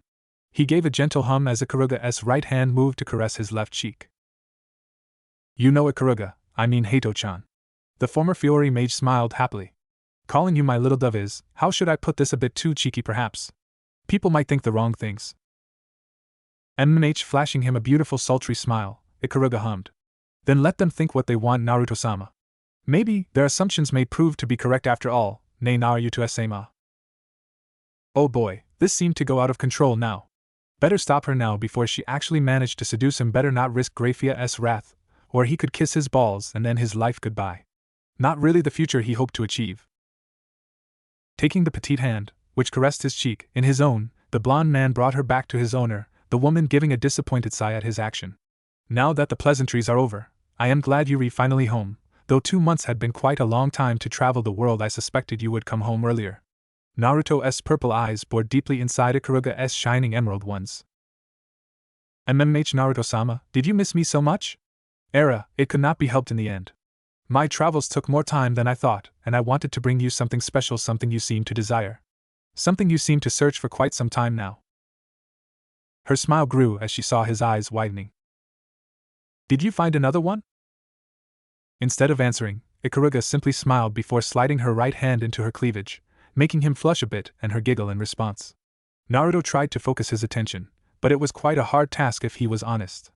Fortunately or unfortunately, he did not quite know which one. The pink-haired mage finally found what she was searching for, and her hand emerged from her voluptuous cleavage. Naruto's gaze was still glued to her girls, and only Ikaruga's melodious giggle brought him out of his stare. Shaking his head to get rid of the not-so-innocent thoughts that just crossed his mind, Naruto tried to regain a bit of his authority. Do you like the view, Naruto-sama? The seductive gleam in her eyes made him swallow hard. This woman truly knew how to play her cards. Coughing, the former Jinchuriki focused his attention on the single piece in Ikaruga's delicate hand. His eyes widened before a smirk sneaked on his lips. You surprised me there, Hato-chan, truly a surprise you got me there, my dear. The sword mistress simply gave him the stone the moment he extended his hand. Her gaze fell on his happy face, a satisfied smile gracing his lips while his strange yet beautiful eyes seemed to glow in a light purple. This look suited him very well. She liked it very much so. Ikaruga hummed softly, enjoying the cold breeze that the darkening night brought, her long pink hair swaying to the side. I hope it is what you are searching, Naruto-sama. Oh, it is. Naruto gave her a true smile before returning his gaze on the stone lying on his hand palm. The gem was still warm while knowing where it was stored. That was not really a surprise. You certainly did well, Hato-chan. I must say I did wonder why you took so long, but now I can understand. It wasn't too hard, I hope? The small smooth gem in his hand was in a light gray color, the number 6 engraved deeply into the jewel. Ikaruga just closed her eyes and shook her head. Of course not, Naruto-sama, although it did take me more time to find its location. Naruto only hummed. So where was it? Not in possession of the angels or devils, I suppose? The former maid shook her head. No, the humans had taken the gem. It was actually a mere coincidence that I came to search for it. How so? Well, Naruto-sama, you did allow me to see this world first before giving me a chance to work for you, and as I did travel from China over Russia to Europe to see how the humans here lived, I found a trace while visiting the Louvre Museum in France. One of the paintings showed Queen Victoria I during her accession to the throne of the United Kingdom in 1837, and on the painting, I noticed that she was given a gift by the new King of Hanover, Ernst August I. It looked exactly like the one stone in your possession, Naruto-sama, though in another color, and knowing how you wanted to collect them, I could not let this chance escape. It was just an assumption of mine, but in the end, I was right. Naruto hummed. Ah yes, the end of the personal union between the United Kingdom of England and the Kingdom of Hanover. I remember the event, though at that time, it did not interest me. Had I known that in the future I would need those stones, I would have stolen it right away. How ironic, is it not? Ikaruga gave a small smile at his sore expression before continuing. As I said, I had a hunch that it was one of the gems you desired so much, and so, I tried to find its location. So naturally, I visited England in the first place, and tried to find if the gem was still in the possession of the British royal family. During my visit inside the Tower of London, I managed to persuade one of the museum guides to tell me about the jewels in the royal family's possession. Persuade?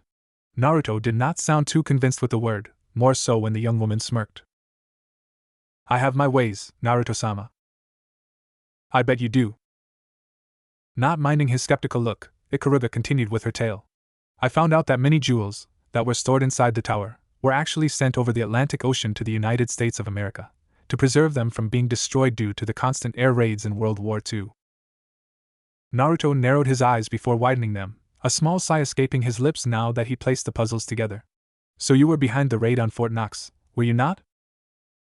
Seeing her smile happily, the former shinobi sighed in desperation. Troublesome. I did not have another choice to get the piece, Naruto-sama. After learning that the jewels and other documents were stored inside Fort Knox, it was clear I needed to get in, forcefully of course, because unfortunately they do not allow visits. The beautiful sword mage chuckled. It seems you saw the news about my little intrusion. I bet they will never know who did it, master. I was and I still am quite adept in sneaking in undetected. Assassinations were my specialty after all. Naruto gave her a flat look. Oh yes, cutting a giant hole in the thick outer wall surely is the meaning of a sneak intrusion. A lovely pink flush appeared on Ikaruga's cheeks while she closed her eyes, seemingly embarrassed. Not my most glorious moment, I admit, but I only did it for you, Naruto-sama. And as far as I know, the authorities still do not have a single clue who or rather what did it.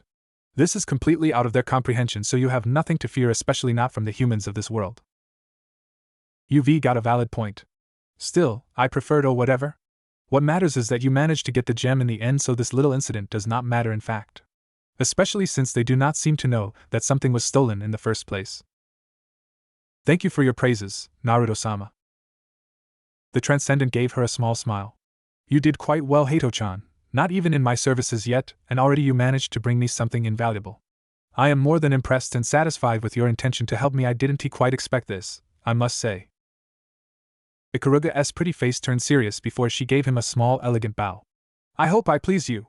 I am yours to command after all, Naruto-sama. The blonde man's intense gaze remained on her form. He was quite pleased with her performance and apparent devotion to him. Although, he did wonder why she seemed so eager to follow his lead. Just because he saved her would not make her so loyal to him. This was more than a simply debt. Ikaruga did not just feel indebted to him because he saved her life. Seeing his stern gaze, the pink-haired mage became a bit nervous. Is something the matter, Naruto-sama? Did I not do to your liking? Her hesitant voice made him frown. Quite the contrary, Ikaruga-chan, though I need to ask why. She raised one of her delicate eyebrows. Why what? Why go to such lengths for me? It's not that I am ungrateful. I am very pleased with your performance, but this just raises the question why. Why do you want to follow me? When I told you that you could live here, I didn't even ask if you would follow me sometime in the future. None of the others who I managed to save wanted to do anything with the idea of having to face the Legion once more, and I did not want to force them since I can understand them. So this just makes me curious as to why you seem so eager to become my ally, Ikaruga. The sword mage lowered her head. He could see her bit her bottom lip. It seemed she was quite hesitant, though he wondered why. From the 1 month before he allowed her to travel around the world, he already knew that she was quite the strong-willed person and definitely not shy. This look she now had in her eyes did not suit her. Naruto-sama, is it so strange for me to seek your presence? I cannot speak for the others from my home world, but for me I do not have anyone left.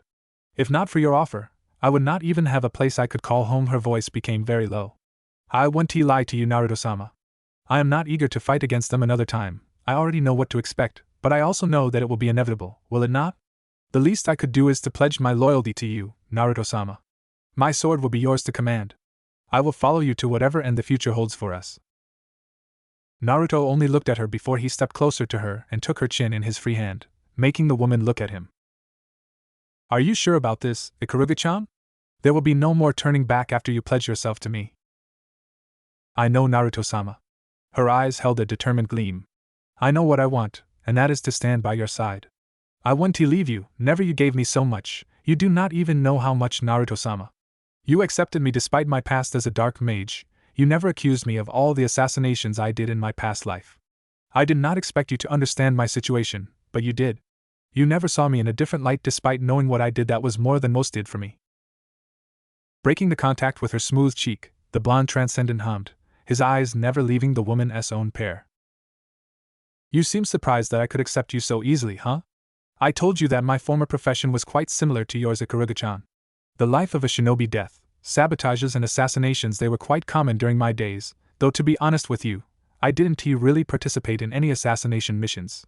The elite forces mostly did them, not that I was not one of them, I just had a bit too much own stuff to sort out. So you see, Hato-chan, you don't have to be ashamed of what you did in your past. You'll always be welcomed here, just so you know. Giving him a beautiful smile, the former dark mage licked her supple lips. Such a considerate master I have, lucky little me. Naruto chuckled in response. I hope I can be of further use to you, Naruto-sama. The man glanced down at her sword. You did just more than prove your loyalty to me, Hato-chan.